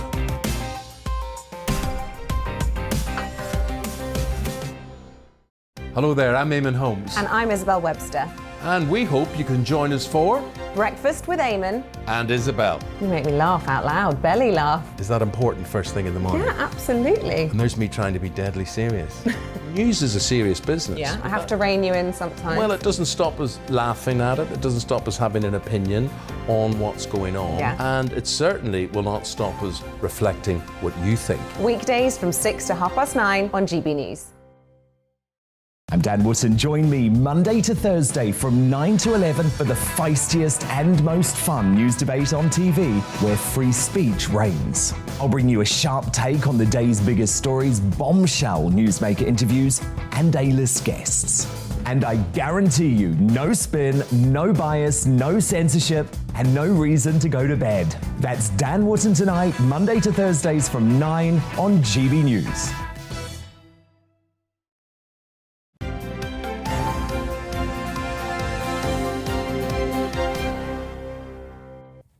Well, it was the press conference everybody was waiting for after arriving back in Britain after her 6-year ordeal yesterday. Nazanin Zaghari-Ratcliffe said there was a whole lot of catching up to do with her daughter and her husband, and she asked for privacy going forward. Yeah, she said that her 6-year imprisonment will always haunt her as she now attempts to rebuild her life. Let's bring in our political correspondent, Tom Harwood, next. He joins us in the studio. Hi, Tom. You were at that press conference, weren't you? And you even asked a question to her. Just give us, though, first of all, your overall impressions, because, you know, a lot of people talking about hearing her voice for the first time. It's a very familiar face and a familiar family picture. But to hear her speaking added a certain perspective we haven't had before. Absolutely. I mean, we are so used to seeing Richard Ratcliffe on our screens, so passionately campaigning for the last 6 years. But to see the family complete there, to see them sitting next to each other and sort of leaning on each other at certain and points. looking across to her, Gabriella, as well. And looking across to the daughter, Gabriella, who was sitting in the front row there. It must have been such a bewildering experience for Gabriella, not even 8 years old, although I have to say she spent a lot of the time on her phone in the front row. It must have been a very overwhelming experience seeing so many journalists in that room. So really big cameras. When she got up to leave at the end, the family left first, and all the cameras were snapping pictures like a sort of paparazzi after them. It must have been a very overwhelming experience. It's no wonder that the family haven't yet been back to their family flat. That was one of the overriding impressions. It's a slow transition back to normality, but that's what this family want, and it's what Richard Ratcliffe said again and again in that press conference. He wants to retire from being a campaigner. He doesn't want to be on TV screens for much longer. Yeah, you say that. It doesn't look like Nazanin does. I mean, given that she's just arrived in the country, she's making big political statements in her clothing, isn't she? Not just on the plane, but by walking into that press conference very much in the yellow and blue. She's an impressive individual, but I think she said she doesn't want to be defined by what happened incident. to No, her. I know, but she clearly is a political animal, certainly an intelligent animal, you know, with thoughts about regimes. Certainly, and one of the big overriding themes in what she was saying is that she was not the only one. There are many other people still trapped in Iranian prison, many people unjustly, political prisoners, pawns in international games, and she spoke very passionately about the need for those people to be freed. Actually, Roxanne Tabaz, the daughter of Morad Tabaz, was there on the panel as well, brought along by the Ratcliffes, because she has a story about her father, of course, who many people expected to be released at the same time as Nazanin, but sadly wasn't. But I had the opportunity to ask a question there, and I asked about one of the more worrying, more difficult to speak about aspects of this case, and that's the potential for potentially copycat moves now. If the United Kingdom has been seen to pay money to a despotic regime for an outcome, what might be the consequences? I believe we can play a clip of Great. Is it a little worrying that the government has been seen to pay Iran in exchange for people being returned to the United Kingdom? I'm going to jump in on that, Tom. There is a moral hazard, without doubt. A legal debt is not a ransom, but the guys that took Nazanin will be patting themselves on the back and saying, we did well, let's squeeze Roxanne's dad. It is a challenge for the government, for the international community generally, to deal with state hostage taking. That can't be done just with carrots. It can't. It's a balance, and it needs to be worked out, and the government needs to be brave. And being brave also means being tough. I think it's worthwhile having that conversation in a brave and open and honest way, and we'll see where that takes us. I thought that was a very moving answer, because Richard Ratcliffe there was saying he didn't have all the answers. And one of the calls from this panel yesterday, led by Tulip Siddiq, the Ratcliffe's MP, was that she'd written to Tom Tugendhat, the chair of the Foreign Affairs Select Committee, to have an inquiry into the whole aspect of this case and Britain's response to hostage-taking more widely. Okay, Tom. Thank you, Tom, with his own show on from 9:30 with more on this, and we're going to have talk to an expert about the psychological effects on Nazanin Zaghari and her daughter Gabriella later on. Thank you. We're going to take a quick break. After that, we'll be going through the papers. See you in a moment.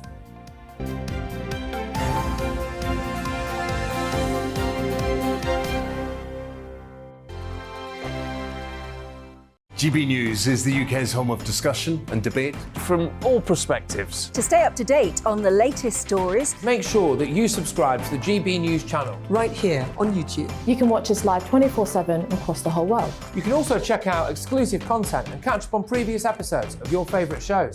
Every day, we ask the questions that you'd ask, so why not add your voice to the conversation in the comments section? Don't forget to subscribe. We are GB News, Britain's news channel. Every night at 11 on GB News, we bring you the next day's stories the day before. It's basically like time travel.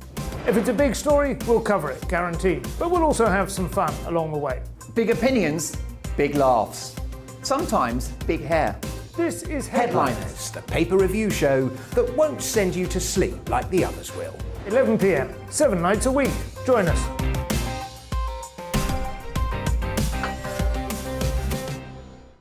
Hello there, I'm Eamonn Holmes. And I'm Isabel Webster. And we hope you can join us for Breakfast with Eamonn and Isabel. You make me laugh out loud, belly laugh. Is that important first thing in the morning? Yeah, absolutely. And there's me trying to be deadly serious. News is a serious business. Yeah, I have to rein you in sometimes. Well, it doesn't stop us laughing at it. It doesn't stop us having an opinion on what's going on. Yeah. And it certainly will not stop us reflecting what you think. Weekdays from 6 to 9:30 on GB News. I'm Dan Wootton. Join me Monday to Thursday from 9 to 11 for the feistiest and most fun news debate on TV, where free speech reigns. I'll bring you a sharp take on the day's biggest stories, bombshell newsmaker interviews, and A-list guests. And I guarantee you, no spin, no bias, no censorship, and no reason to go to bed. That's Dan Wootton Tonight, Monday to Thursdays from 9 on GB News.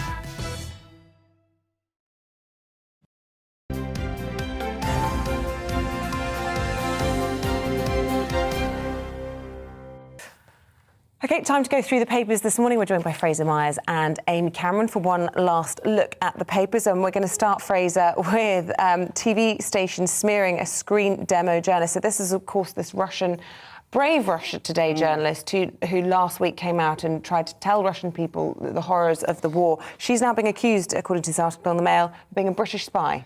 Yeah, so you will have seen Marina Ovsyannikova with her placard standing behind the presenter on Russia 1, saying no war. Now, predictably, her boss, Channel 1, Russia's biggest channel, is saying she's a British spy. I mean, it's a classic smear tactic, isn't it? Anyone who disagrees with the regime is obviously a kind of foreign agent, as if she could think for herself and think that this war is bad. But no, I obviously believe that she's genuine. She was never really a political person, which is quite interesting. Listening to her colleagues talk about her, she actually would only ever talk about her pets and her house and, normal everyday things. And suddenly she felt so moved by the horrors of the war to mount this really brave protest. Well, although many journalists would say they are privately political, but they just don't publicly air their views because they're trying to do their job and be professional. So you could give her the benefit of the doubt. That's possibly true, but she also wasn't really a kind of frontline journalist. She was a translator.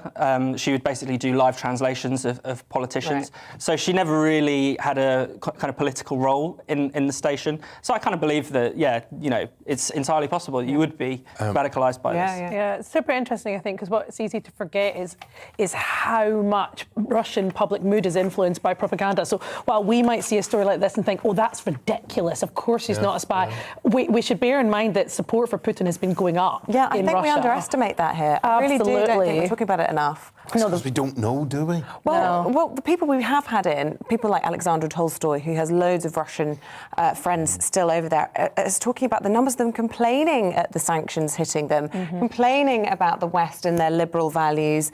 And as you say, support for Putin is going up. Yeah. We need more support for the refugees, and there's a particular tale of bureaucracy you take from The Guardian today. Yeah, I think what we've seen, one of the things that's been heartening over the last few weeks of the kind of Ukraine tragedy, ongoing atrocities, is the manifest generosity of the British public.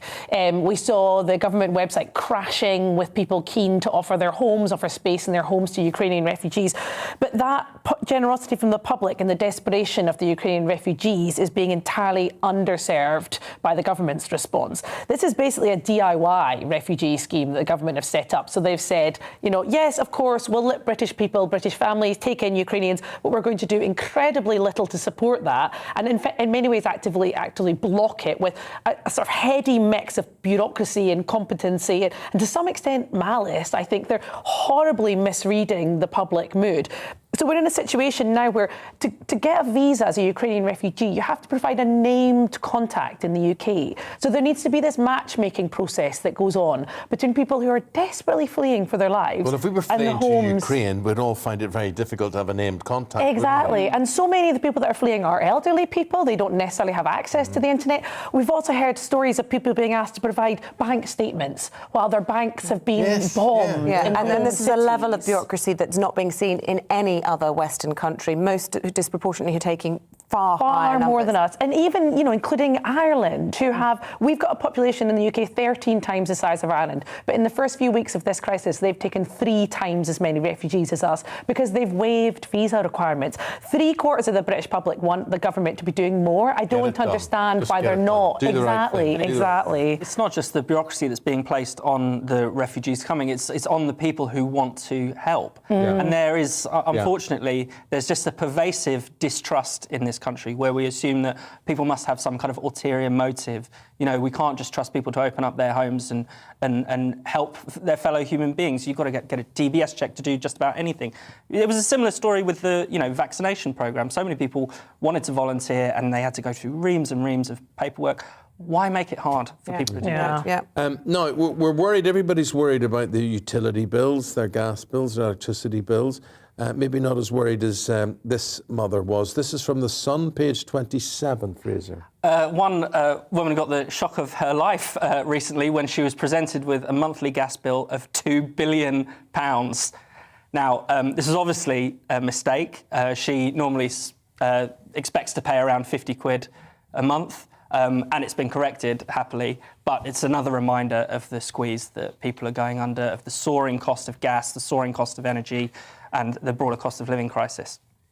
OK, and Amy, you've chosen the story in The Guardian about orangutan slang. I had the privilege of seeing orangutans in the wild in Borneo. Yeah. Absolutely. There's hardly any of them. No, I know.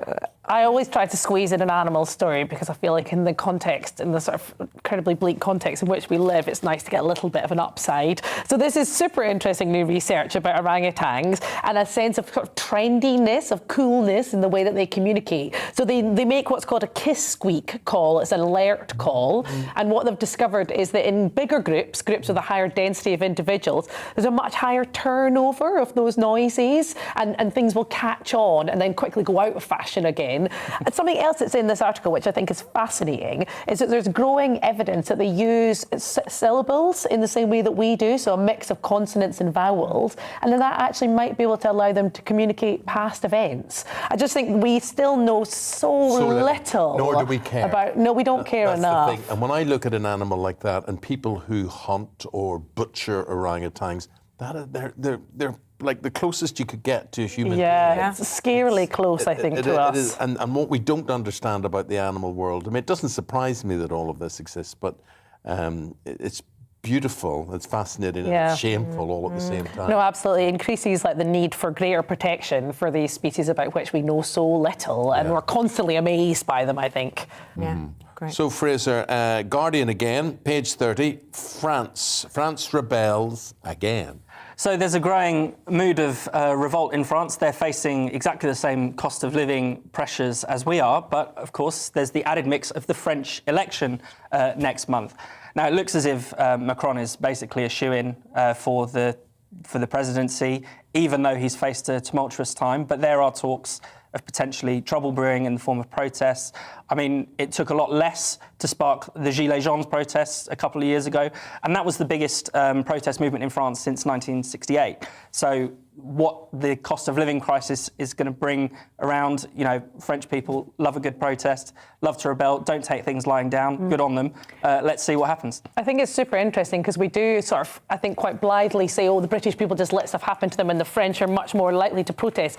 But that's not through pure accident or culture. It's also because we've seen a total degradation of class solidarity in the UK through the breakdown of the trade unions, through getting rid of social housing, whereas in French society there is still this shared voice that can be heard and heard loudly by politicians when working class communities feel like they're under threat. So I think it's sometimes easy to paint that stereotype of the French just loving a protest, but it's because they still have real solidarity. Oh, they do.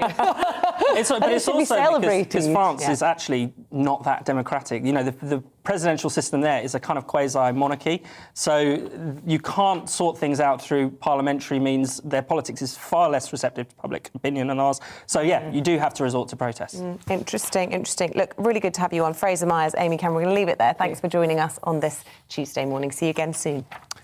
Right. Well, we've now got to a situation where we are going to talk to Paul Scully MP. Paul is the Parliamentary Under-Secretary of State in the Department for Business, Energy and Industrial Strategy. Indeed, we talked to his shadow counterpart on the programme about an hour ago. Mr Scully, good morning to you.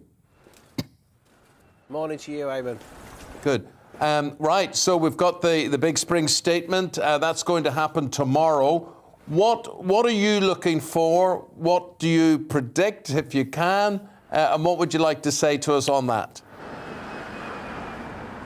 Well, it's difficult for me to predict. I don't want to put words in the Chancellor's mouth because he is the one guy that looks at the public finances in the whole, and he's listened to people like me who's been speaking to hospitality businesses, to retail businesses and other small businesses about the cost pressures that they have with global headwinds in terms of supply chains, energy costs and staffing shortages, and of course the end of the COVID pandemic as we're looking to live with COVID.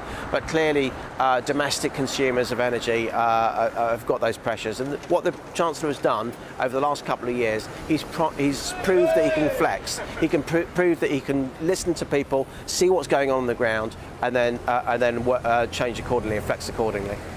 Paul Scully, we had Jonathan Reynolds, your counterpart, on from Labour about an hour ago, and we asked him what he wants to see from the Chancellor tomorrow. Let's just have a listen to what he had to say, first of all. Some real action. Give people real help with their energy bills. The rebate on council tax is poorly targeted. And I'd also say to Paul, take some action in relation to P&O Ferries. Say this is not a practice, an employment practice we're going to stand in this country. Ban, fire and rehire, because the government's case was laws didn't need to be changed to prevent that. The spring statement's important, but so is the whole of the rest of what the business department needs to do. And some fair employment practices have got to be a crucial part of that too. There's a couple of things. Real help with people's energy bills. First of all, do you think you'll be able to cover that? Well, that's something the Chancellor would definitely be looking at, because he said it was poorly targeted. That's because Jonathan Reynolds was only looking at one aspect of that. There are households where their council tax bills are council tax level D through to A. They've got a £200 discount as well. There's the energy price cap, there's the warm homes discount. All of those are very well targeted, but there's always more, I say, we can do to flex. In terms of the P&O workers, he is absolutely right. It was a callous mass sacking by the P&O Ferries company, and it's really important that we get to the bottom of that and that we act accordingly. But we need the details, the exact facts, because when you get to international maritime jurisdiction, it does get very confusing very, very quickly. The details and the exact facts on the P&O case, I mean, it's pretty clear that this isn't going to be a high-skilled, high-wage economy, as the Prime Minister has promised. I mean, this is exactly the opposite. He's sacked everybody and he's paying people £1.90 an hour instead. Well, this is the thing. That's when you get into international waters, national minimum wage does not apply in every case. In UK waters, it absolutely does. So that's a very big difference in terms of the kind of wage that we can determine, that we can sort out in UK jurisdiction. Clearly, we don't have that sort of sway in international waters. But nonetheless, P&O Ferries, the way that they acted was abysmal, and we will act. We will also, if we can't act legally because they haven't broken laws in UK jurisdiction, there's more we can do in recalibrating our relationship with P&O Ferries and indeed their owners, DP World. Let's talk about this national insurance hike. I mean, the Prime Minister and the Chancellor have been absolutely bullish. They're determined to increase taxes despite the biggest decrease in living standards in 70 years, this huge cost of living crisis. They're ploughing ahead with this when they could just pay for it all, the problems in the NHS and social care, through the VAT receipts that they've been receiving. Look, I think you talked about the cost of living issues, and you're absolutely right in terms of energy costs, which are global energy costs. We've got to get off reliance on fossil fuels, so we're not reliant on those the global prices. But that's a long-term measure. We've got to look at the cost of living in terms of supply chains and these kind of things. But specifically, with regard to the national insurance issue, we've still got 6 million people on the waiting list because of the backup from COVID that we've got to address, and we've got to address it now. out. But the national insurance levy, the 40% of employers won't see a change in their levy. The top, the 6 million employees won't see a change to their national insurance payments. The top 15% of earners, in terms of cash earnings, will pay 50% of the national insurance levy. So it's targeted at those with the broadest shoulders. Paul Scully, just to finish on, one of your briefs is energy and industrial strategy. Boris Johnson today talking about nuclear being the future and the way ahead. What do you think we have learned, if anything, about our energy security after what has happened between Russia and Ukraine? Well, I think we've just got to be careful how we are financed, how the plants are manufactured and designed to be protected. But we've got good heritage in that. But what we do need to do now is to get on and have nuclear, both small modular reactors and bigger nuclear plants, as part of that mix to transition away from fossil fuels and ultimately into renewables. Paul Scully, thank you. You are the Parliamentary Under-Secretary of State in the Department for Business, Energy and Industrial Strategy. Appreciate your time. Thank you. Yeah, we've got to leave it there. We're out of time. Stay with us. We'll have all the very latest on the Ukraine situation and the rest of the day's news. After this short break, see you in a mo.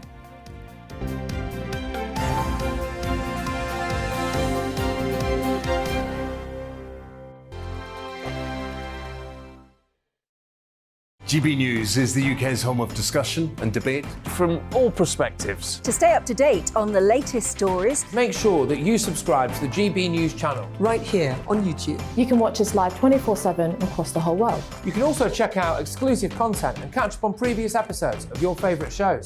Every day, we ask the questions that you'd ask, so why not add your voice to the conversation in the comments section? Don't forget to subscribe. We are GB News, Britain's news channel.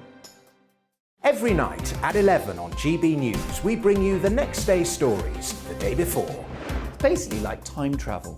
If it's a big story, we'll cover it, guaranteed. But we'll also have some fun along the way. Big opinions, big laughs. Sometimes big hair. This is Headliners, the paper review show that won't send you to sleep like the others will. 11 p.m, 7 nights a week. Join us.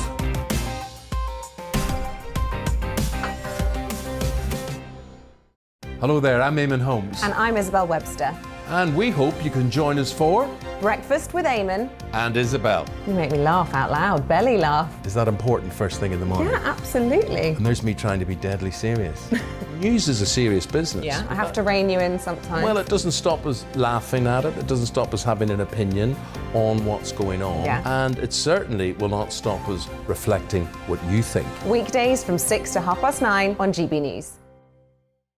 I'm Dan Wootton. Join me Monday to Thursday from 9 to 11 for the feistiest and most fun news debate on TV, where free speech reigns. I'll bring you a sharp take on the day's biggest stories, bombshell newsmaker interviews, and A-list guests.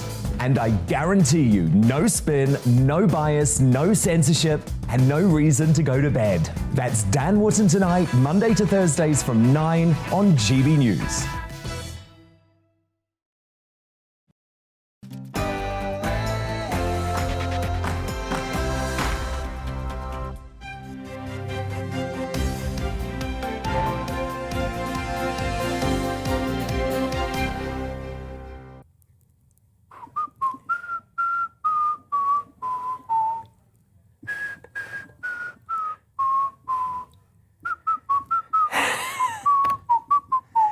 Yeah, name that tune. That from some mothers do have them, or have them, as they say. Have them. So 70s sitcom, you wouldn't have been aware of that. Well, I was aware of it. It just wasn't broadcasting when I was alive, but it's a classic. It's still going, right? And they're now turning it into all sorts of other mediums. Yeah, so Frank Spencer is back. He is. We've got a bit of trouble. He should be auditioning for the role, either in the You don't sound know the catchphrases? Yeah. What is it? My budgie's done a whoopsie in my belly. Anyway, this is amazing. The man who's recreating, who's channeling his inner Frank Spencer is Joe Pasquale, the actor and comedian. And it's now, Joe, you're bringing a big task, Joe. You're bringing Frank Spencer back to life on stage. Yes, morning. How are you both? All right? We're good. Very good. Yes.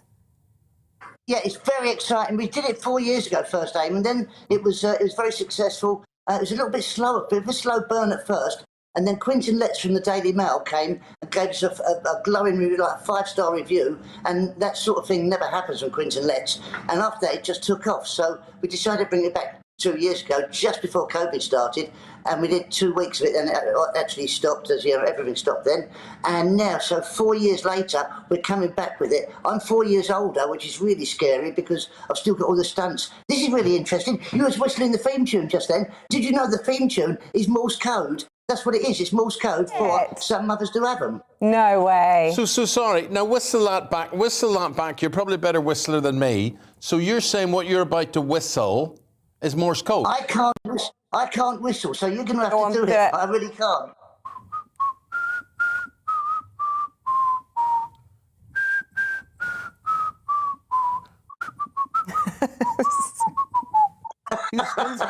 Morse code. You didn't know. That is Morse code. It's Morse code. So what was it, Joe? What was it within you that felt that there was a connection that you could bring the Michael Crawford character, Frank Spencer, to life again? Because that requires a bit of confidence. Yeah, well, when I was a kid, I'm old enough to watch it first time round, the same as you are. I sat and watched it with my mum, and my mum used to say, "You're just like him," and I'm so accident prone. Everything I do. This morning I thought, I'm on the telly with Eamonn. I'm going to have a shave. You can't see it. I put cover up everywhere. I've got 6 shaving cuts. I never cut myself shaving. Today I'm on the box. There you go. I look like someone cut a Sweeney Todd.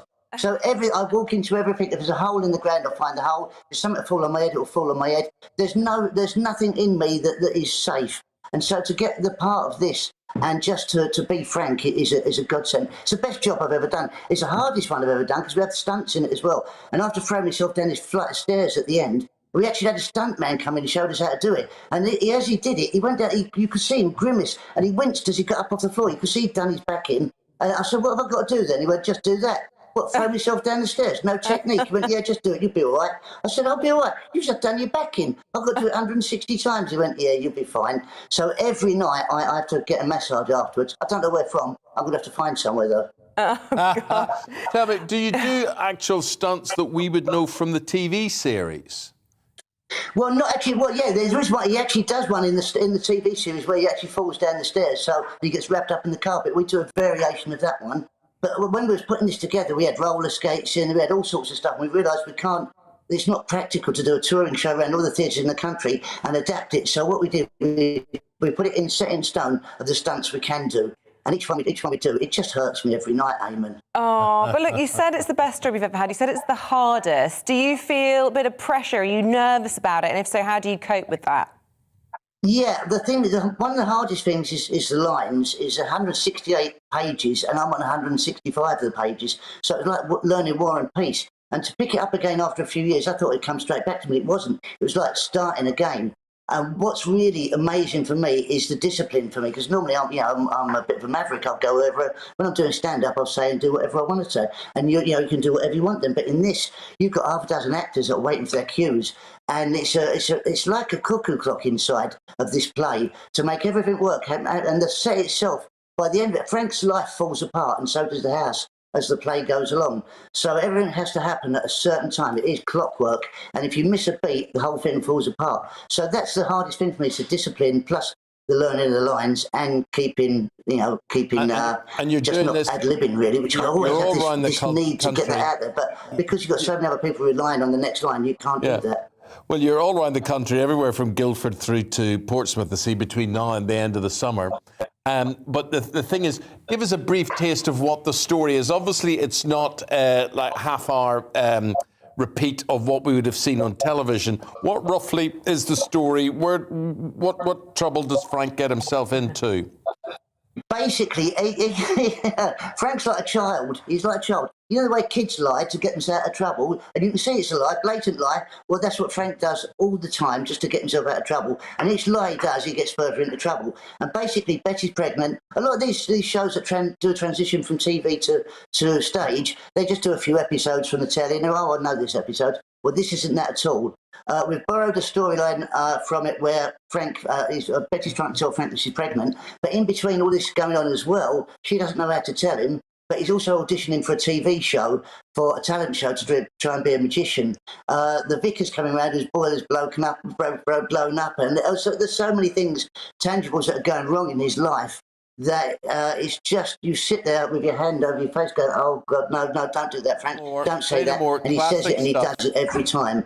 And it's a love story as well, because you've got to make the characters believable. Otherwise, why would Betty love this idiot? You have to find some heart in it, which is what we tried to do this time as well. She did love him. She did love him. She was gorgeous as well. Look, well, we wish you all the best with the tour. We hope you get lots of clangers in. Don't do your back in, throwing yourself down the stairs night after night. Come back and tell us how you got on. Thank you for your time this morning. Oh, it's been a joy. Thank you. We'll come and see you somewhere. Yeah, that's a good idea. As everybody would say, it's at a theatre near you. Some others do have them, starring Joe Pasquale. Thank you very much. Bye, Joe. He's off.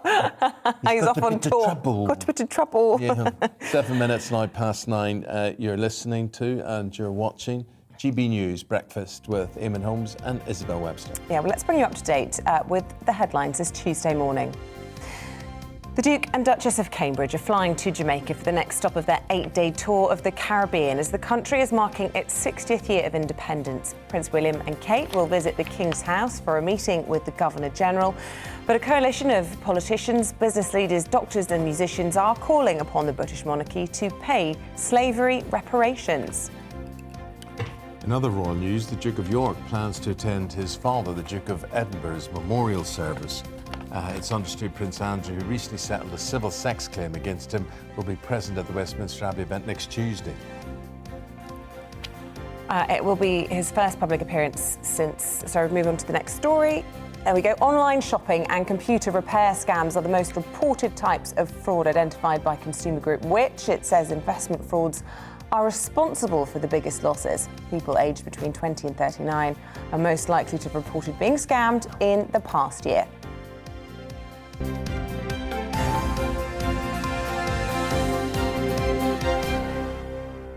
Recap if you're just tuning in on the latest in Ukraine, day 27 of the Russian invasion. The latest we have for you is that Russia has escalated its assault on Mariupol and threatened civilians in the city with military tribunals. Around 400,000 people remain trapped in that besieged city that has become a flashpoint of the war.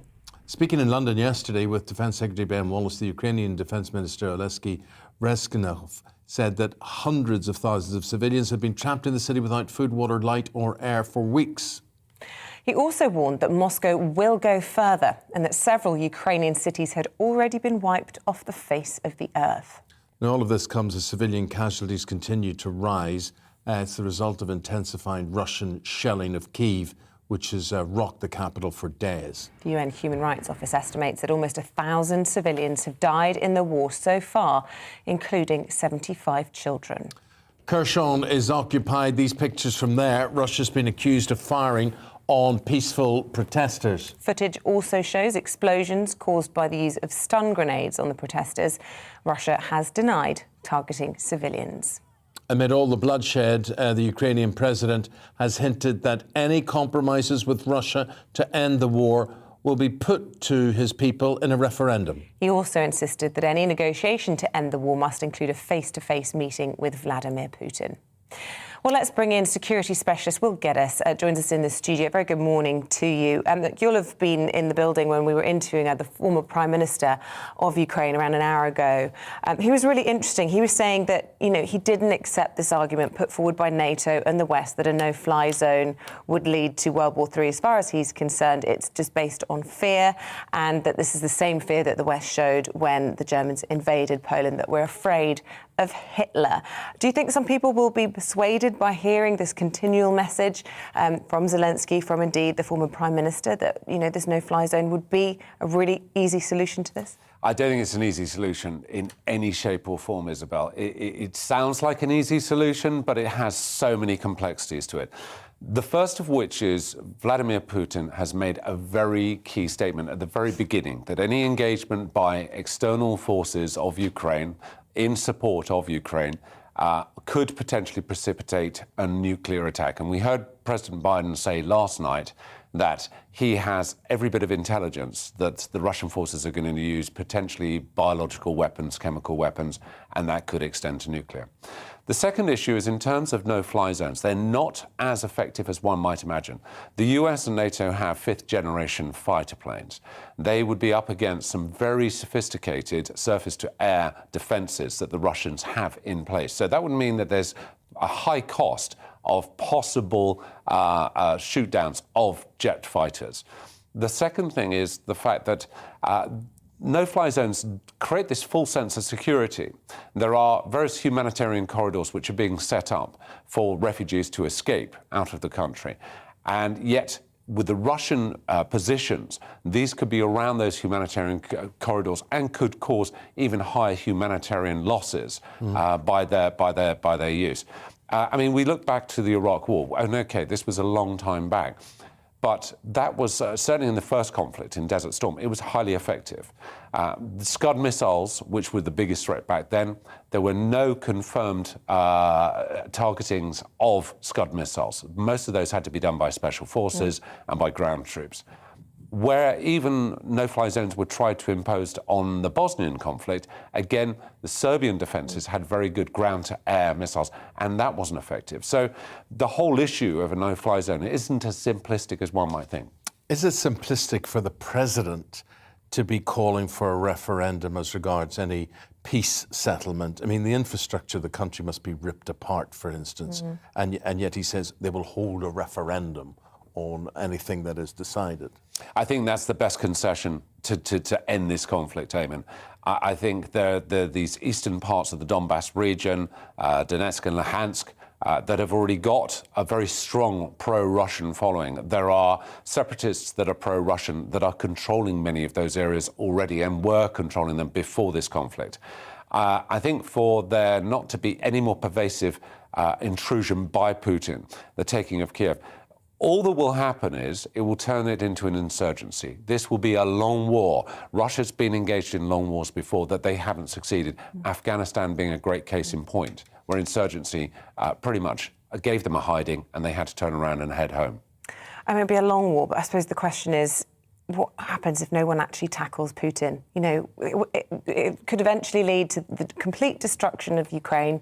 He withdraws back into Russia, but then what? He invades another country in a few years' time. That's what he's done time and again. At what point do we say enough is enough? Regime change? Well, I mean, we can't call for a regime change. That has to be done internally, and he has so much control and power there that even if the general public turned around and said we're going to vote against him, I don't think democratically that would necessarily be achieved. You're absolutely right, Isabel. There is the concern that he could invade other former USSR territories to repatriate them, if you like, into Mother Russia. That is always a risk that potentially is presented, but there will be so many lessons learned from this instance.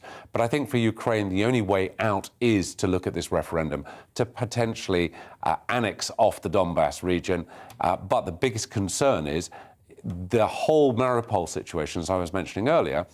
It is a key and critical target for Putin to take control of, because that will control a lot of sea traffic going into Ukraine. And I was reading reports that some people think it could happen in the next 3 days, some people think it could be the next 5 days. But if the resistance that's been displayed so far is anything to go by, it could be longer than that, if at all.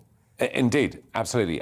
Ukraine have been incredibly, I mean, we're day 27. This is unheard of, and nobody anticipated it. And you look at a world map, and there have been certainly many memes that have been out there with world maps showing the size of Ukraine in relation to Russia. It's tiny, yet they've put up such resilience and such a robust defence that Putin didn't estimate it to potentially withhold itself as well as it has. Yeah. OK, well, we'll leave it there. Thank you very much indeed for your take, and thanks for your analysis all morning. Yeah, thank you. Thank you very much indeed.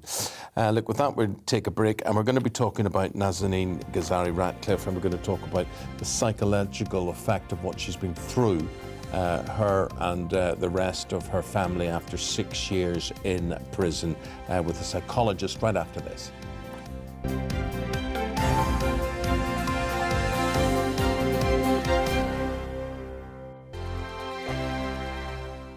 GB News is the UK's home of discussion and debate from all perspectives. To stay up to date on the latest stories, make sure that you subscribe to the GB News channel right here on YouTube. You can watch us live 24/7 across the whole world. You can also check out exclusive content and catch up on previous episodes of your favourite shows.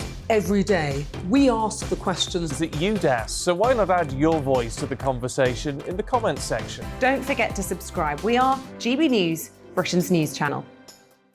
Every night at 11 on GB News, we bring you the next day's stories the day before. It's basically like time travel. If it's a big story, we'll cover it, guaranteed. But we'll also have some fun along the way. Big opinions, big laughs. Sometimes big hair. This is Headliners, the paper review show that won't send you to sleep like the others will. 11 p.m, 7 nights a week. Join us.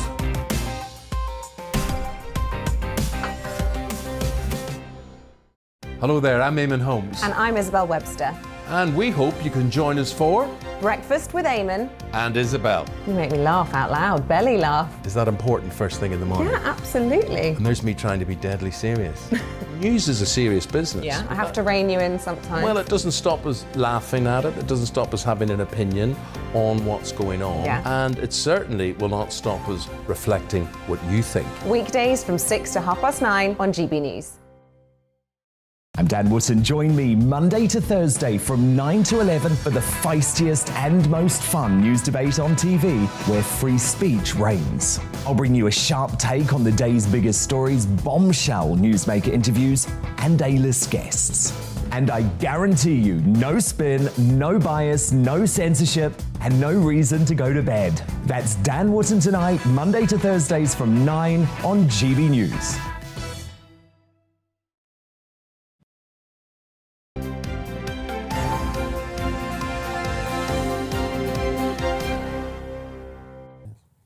Welcome back. Of course, Nazanin Zaghari-Ratcliffe did this incredible press conference yesterday. She said there was a whole lot of catching up to do with her daughter and husband and asked for privacy going forward when she spoke yesterday.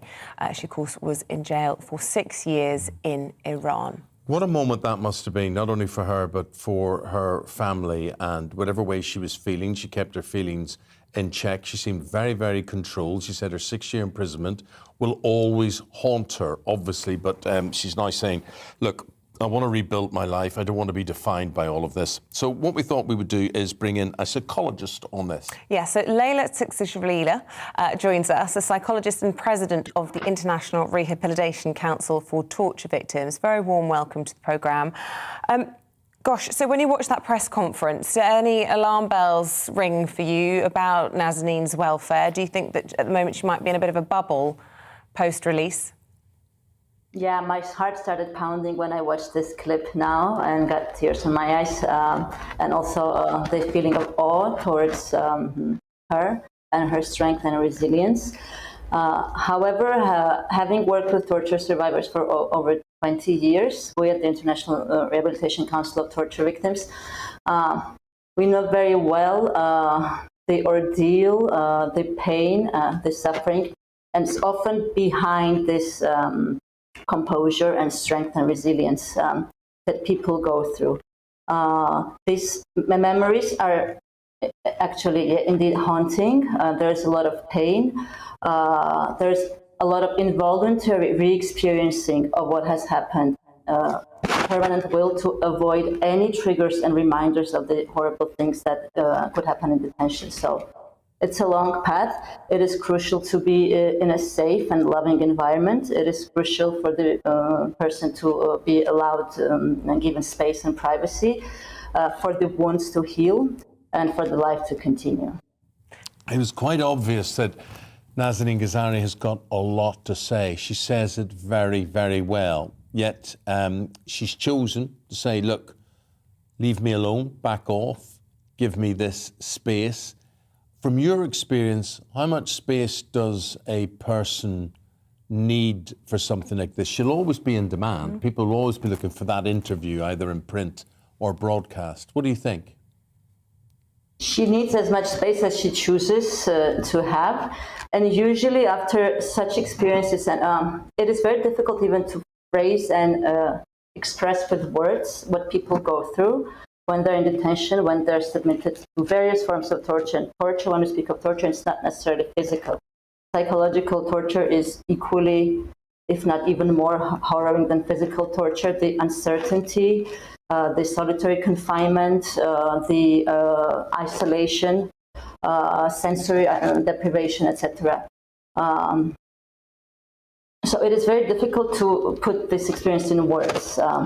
And when people leave this experience behind, this experience actually never leaves you alone. So what we call post-traumatic stress disorder and complex post-traumatic stress disorder in cases of imprisonment and torture in the context of imprisonment. And look, we often say that... Go on. We often say that a person has turned the back to the present and future and is facing the past all the time because the past is so overwhelming. That's also interesting, and quite rightly, most of the focus is very much on Nazanin, who she herself was, separated from her daughter, a solitary confinement, torture, as has been documented. But it's those around her who've also suffered significantly, and it was really, really noticeable, I thought, at the press conference yesterday, how unwell Richard looked in comparison to Nazanin. And he has undoubtedly suffered throughout all of this, as has his daughter. And that will take time, surely, to heal as well. Absolutely, and this is one of the also key aspects of recovery. When we talk about torture survivors, we talk in the context of the family as well. And in our center, for instance, we work with the families equally as with the person who directly experienced torture. Because the familial dynamics is disrupted, being away for 6 years, being away during some of the most formative years of a child's development. This is truly painful and traumatizing. So there's a lot of familial healing and rebuilding to be done, and will happen, yeah. Leila, good luck with your work. Interesting to hear what you do, and thank you very much for your analysis of Nazanin. Really appreciate it. Thank you. Thank you. 23 minutes past 9 on this Tuesday, and there was an interesting survey that caught our attention, and it's something for you to think of as we end the programme this morning, because there's certain skills that you may not have picked up, or certainly that your children won't have picked up, they're just becoming redundant. They are lost for a generation and probably lost forever. And top of the whole list, and I have to agree with this, is writing a letter. Yeah, the dying arts. Yeah, it's a beautiful thing to do. And when I think of some of the stuff I have wasted on text or email, or WhatsApp, and technology. More than three-quarters of people blame technology for bringing in shortcuts like sat-nav. Who can read a map anymore? We can't read maps anymore. Emails and contactless payment. We can't do quick change sums. Go on, ask me anything from the times tables. Go on, anything. Oh, that's not mental arithmetic. That's just memory by rote, isn't it, the times table? So you have to do like 52 minus 7 plus 14. That's mental sums. Yeah, Go on. 38. Oh, well, I don't know. Whatever you say, I have no idea. Making your own jam. These are the sorts of things that make us British, isn't it? People stop doing it. Tying knots, knitting. But no, I don't agree with making your own jam. Why would you want to? I do agree with cooking. I think that we should. Why would you want to? Because you know what's in it, for starters. You don't. It's not full of rubbish. Yeah. Stamp collecting. We've talked about that before in this programme. It's just a nice old pastime. I enjoyed it as a kid. Why couldn't you enjoy it now? That was a Victorian pastime. Why not? Why not? You don't need that. Spelling. I mean, it's all gone to pot, hasn't it? It winds me up now. You're just getting me in a... Well, it is true. I mean, I don't see how people can obtain degrees or become journalists without being able to spell. Well, yeah, don't get me started. But they do. So using a compass. Yeah. I suppose that's dying out as well. Anyway, we've had lots of messages. People say people don't tree climb anymore because we put a social call out on the internet or on Instagram about this. Health and safety. Having a debate, that's a skill we seem to have lost. We're about to have a big debate after this programme ends. Doing those. Darcy says the ability to plan a pantry and cook healthy, wholesome, seasonal meals combined with a lack of exercise. So true. The cost of living thing. We don't talk enough about actually being able to learn to live on a budget. We've all forgotten how to economise. Home economics. Making a casserole on a Sunday and feeding a kid to the gruel for a week. Writing with a fountain pen. Oh, I did love that. Yeah. Sewing on a button, I could do that. You could sew on. And when was the last time you tested that skill? I was probably 10. Yes, I'm not sure you couldn't still do that. Fire. When was the last time you did that? Probably 10 again. Making your own cheese, I'm not sure you need to do that. See, there we go. The dyeing arts, the dyeing skills. Let us know your thoughts on this. We'll be alive, for the fit day. and well, tomorrow morning from 6 through to 9:30. Hope you can join us. Have a good day. Bye. Hello again, I'm Aidan McGivern from the Met Office. Variable amounts of cloud, particularly during this morning and early afternoon, could bring an odd shower or two to some parts of the UK, but for the vast majority it's looking dry and bright because high pressure sitting to the east keeps, well, weather systems from the west from affecting the UK. We've got a southerly airflow, and with that southerly airflow, areas of medium level cloud have drifted north through the night, and that's how things are as we start off the day. A chill in the air, many places fine and dry, but some cloud drifting north through central and northern parts of England, Wales, as well as southern Scotland. And in these places, the odd shower couldn't be ruled out by the afternoon. But for the vast majority, it is, like I say, looking dry with plenty of sunshine, especially towards the south and the far north, and temperatures widely mid to high teens, could even get a 20 Celsius somewhere like Cambridge. Into the evening then, any cloud tends to fizzle out, and so widely clear skies, light winds, temperatures of course falling away. I think in main urban areas 4 to 7 Celsius, but in the countryside we could just dip into the low single figures or something a little lower than that, -1 or -2 degrees. Touch of frost then possible as we start off Wednesday. A few fog patches also possible, eastern Scotland for example, northeast England. They'll quickly disappear so that by 9 or 10 a.m. it's looking widely sunny once again. However, as temperatures rise, well, you wouldn't rule out the odd shower towards the southeast and East Anglia. Temperatures here reaching 17 or 18 Celsius, 14 to 16 degrees for Scotland and Northern Ireland. Wednesday brings widespread sunny skies then, and then into Thursday a bit more cloud in the far north and northwest, but for the vast majority it's staying dry through to the end of the week.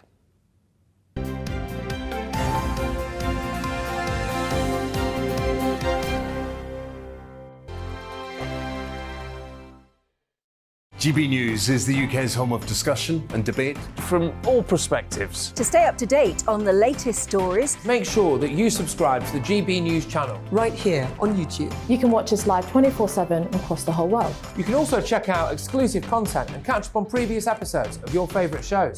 Every day, we ask the questions that you'd ask, so why not add your voice to the conversation in the comments section? Don't forget to subscribe. We are GB News, Britain's news channel.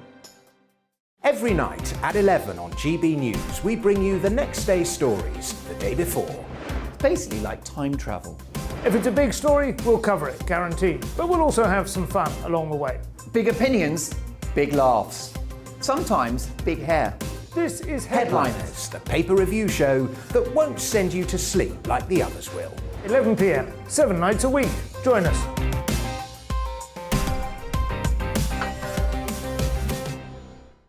Hello there, I'm Eamonn Holmes. And I'm Isabel Webster. And we hope you can join us for Breakfast with Eamonn and Isabel. You make me laugh out loud, belly laugh. Is that important first thing in the morning? Yeah, absolutely. And there's me trying to be deadly serious. News is a serious business. Yeah, I have to rein you in sometimes. Well, it doesn't stop us laughing at it. It doesn't stop us having an opinion on what's going on. Yeah. And it certainly will not stop us reflecting what you think. Weekdays from 6 to 9:30 on GB News. I'm Dan Wootton. Join me Monday to Thursday from 9 to 11 for the feistiest and most fun news debate on TV, where free speech reigns. I'll bring you a sharp take on the day's biggest stories, bombshell newsmaker interviews, and A-list guests. And I guarantee you, no spin, no bias, no censorship, and no reason to go to bed. That's Dan Wootton Tonight, Monday to Thursdays from 9 on GB News.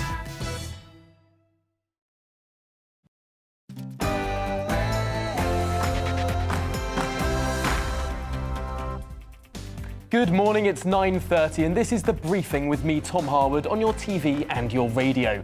Today, can the Chancellor ease the cost of living in the short term? Can Ukraine continue to resist Russia's